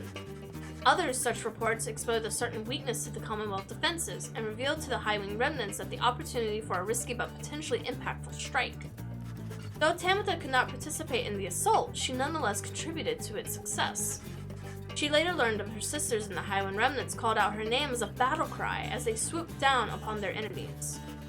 Soon after the fall of the Commonwealth, Tamitha encountered her blood sister, Pamitha, come to pay her a visit.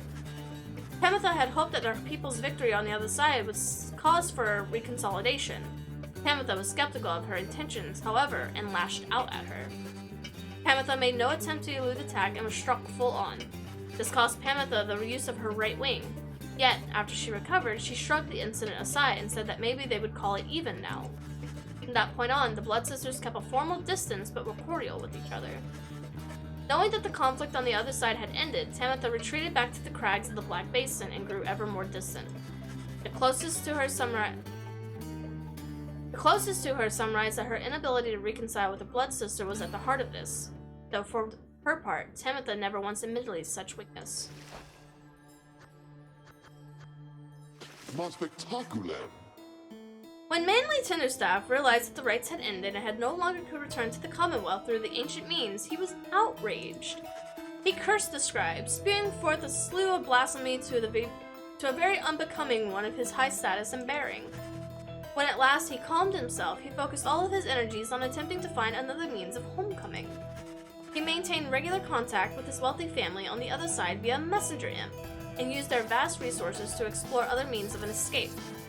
He tried using an elaborate pulley system. He attempted to retrofit a flying black wagon with superior propulsion. He tried an imp raft, a hot air balloon, even prayer. Nothing worked. There was only one way to escape the downside, and now it was gone. Tinderstaff bankrupted his family in these vain attempts. At last, such was his shame that he retreated to the teeming woods of the Black Basin to Cinderroot. There, yet he wallows, complaining that his comrades of the Chastity who still put up with him, either about his own misfortune or the latest news about the other side. Once it became clear to Ignorus that the rites were drawing to a close, he knew that it was time for him and the Tempers to call it quits. But first, he and the Tempers decided to celebrate, and that they did for many, many nights. The revelry did eventually subside. The exile parted amicably and went across their separate ways. He roamed the downside, then searching for some meaning in his life, sometimes taking old jobs requiring his brute strength. One day, he ran into Jodriel, and without the pressure of the rites, they hit it off that time. She denied ever enjoying his company, and yet they never left each other's side. Through his glory days, the most powerful conductor of the rites had long since passed. He always enjoyed the fearsome reputation he had cultivated at that time.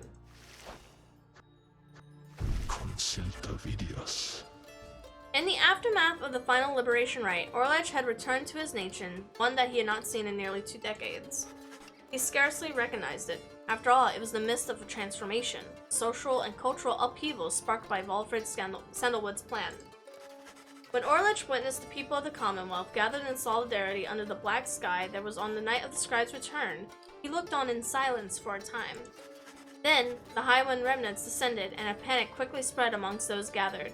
A pitched battle erupted in the streets. It was chaos. lich observed all of this, and then took a step toward the fray. He knelt beside the closest injured man to him, staunched the man's bleeding and set an injured leg, and pulled him to a safer corner of the street. lich's old abilities as a physician had not left him during all these years. Thus, he did aid as many as he could throughout that night until the danger passed. History would know him as the Demon Doctor, a term of endearment that stuck even after his horns started to recede. He lent his skill and his service throughout the birth of the Saurian Union.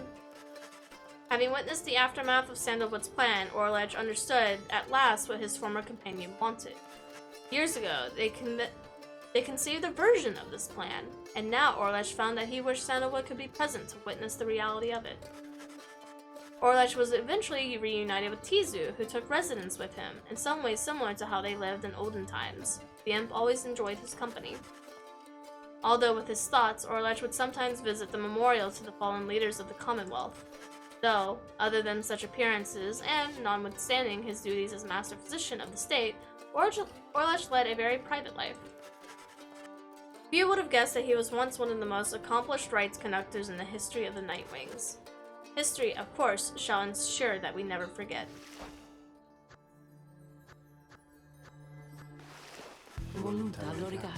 After the cycle of the rites ceased turning, the lone minstrel bade the remaining Nightwings take the Black Wagon and seek their fortune elsewhere in the downside. Their parting was heartfelt but brief. He remained here at the summit of Mount Alduil with Celeste, whose the two of them would chronicle the final outcome of the cycle. Neither Tark or Celeste were ever seen again.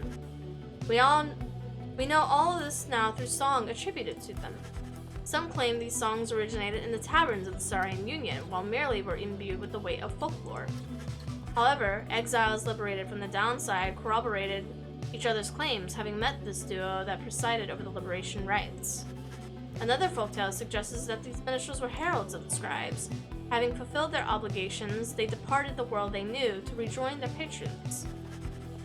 One of their most famous songs describes another, simpler outcome, that the two gave up their duties to the rites in favor of a life that they could share together. In any case, they are likely to remain a subject of verses in such songs, for it was they who watched over the rites and ushered in our times.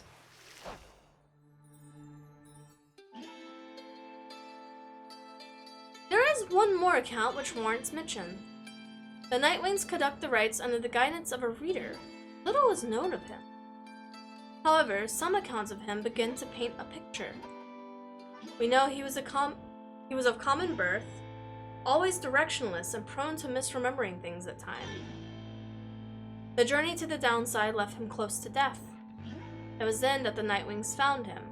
They brought him forth to the brink. He showed them a path. He pressed onward with the others. He made a vow to help his friends be free. Thus did the cycle of the rites commence its final turns. By the time the final rite arrived, the reader knew he could not go free. In the end, like so many others, he remained in exile. From that point on, accounts of him diverge. It is said that the voice which troubled him he had never heard again. Some say that he opted for a place to settle down in the downside, though whether that is true, only he knows. Perhaps, someday, perhaps, that the reader's own star shall emerge. Then it shall pierce the dark of night in all of its brilliant glory. Until such time and ever after, all of us give thanks. Their journey began on a bed. We did it! Waste where the reader arrived, afraid and alone. When he arrived, the book of rites awakened the Nightwings and ignited the flame.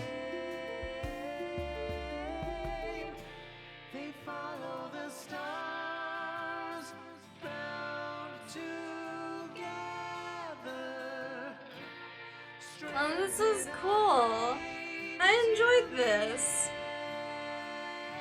This is really fun. I like how story-driven it was. Because I'm going to assume that that whole ending section changes based on who you send. So based on who you send back to the Commonwealth affects the ending. Oh, those are so cute! Oh, that's so cute! He has found his way home. Captain Joe Dariel, keeping watch over all of Oh, that was so good! she remained to the end. Rookie Greentail has proved his worth and returned to his family by the grace of the scribes. They follow the stars bound together. I come back in time just to see the credits. Yeah, we did it!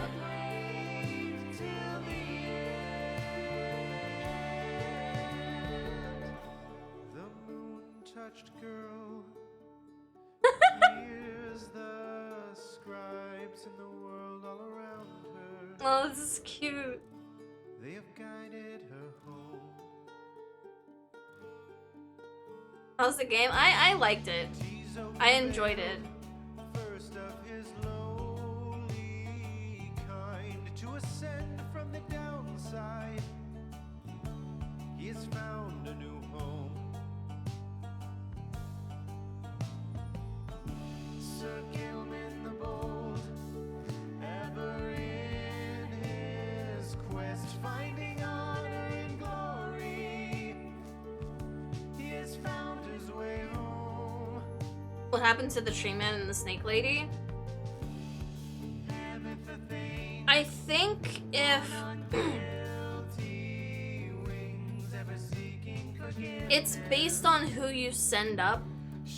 I think had I sent Panatha up, there wouldn't have been a bloody conflict. But it is what it is.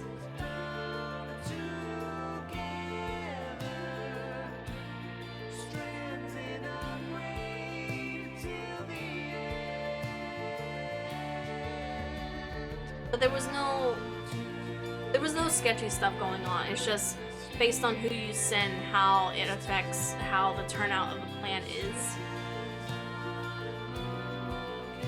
I wonder if I had sent Valfred up, if it would have been worse. I think had I sent Panatha up, it would have been better. But I don't know. He remained till the end. The bog dweller Bertrude kept their foes at bay with her finest enchantments. She remained till the end. I'm actually relieved there's no fishy stuff going on. I would have been very upset. The reader at last made the night Would have been very, very upset if there was foul play involved. bound them together. Which one are you playing next? Bastion. Bastion will be next. Bastion, then Transistor, then Hades.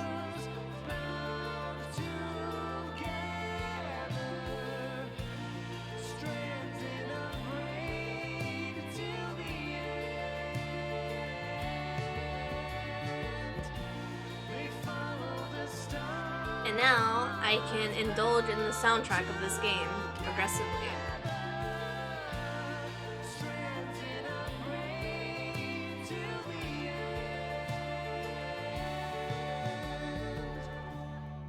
Now at the end, as we bid farewell and return to the stars, we shall find our way home.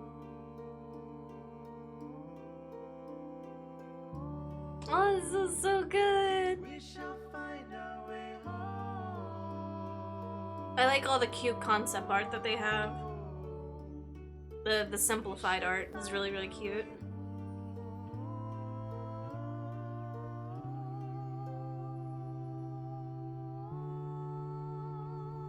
Bastion was the first one I played and second favorite Super Giants game. I don't know anything about Bastion. I'm going in completely blind, just like I did Pyre. I briefly know the story and mechanics of Transistor and Hades, but these two I have no idea.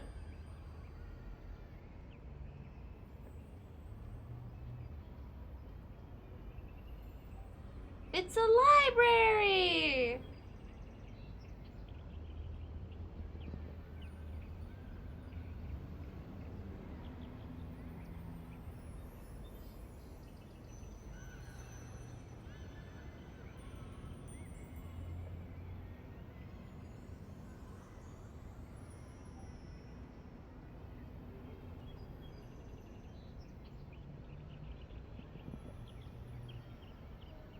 True Nightwing campaign mode unlocked? What? What does that mean? What does that mean?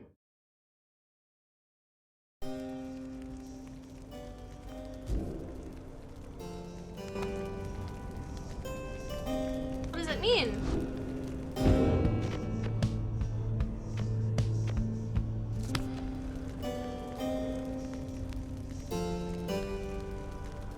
Plus.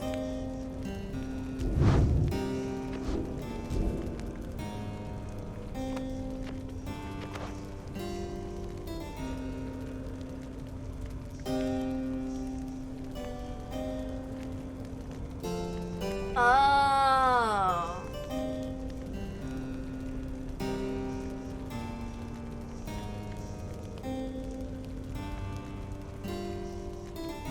I see.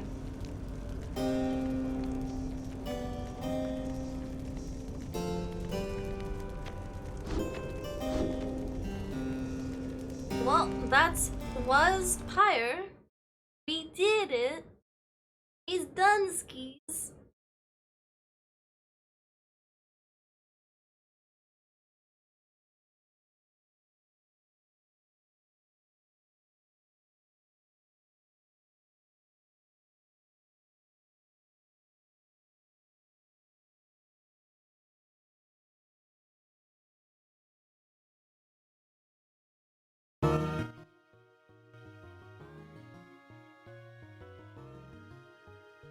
This is not what I want.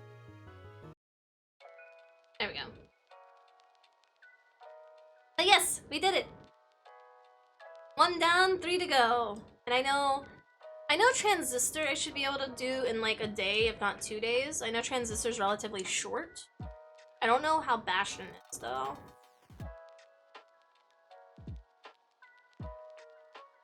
So we will figure that out later, I guess. But yes. It's already 3 o'clock, so I'm not gonna bother going into too much afterwards. I'm actually gonna figure out who we're going to go give some friends to. But again, thank you very kindly for everyone who has joined for the Pyre run through. I appreciate it. Thank you very much.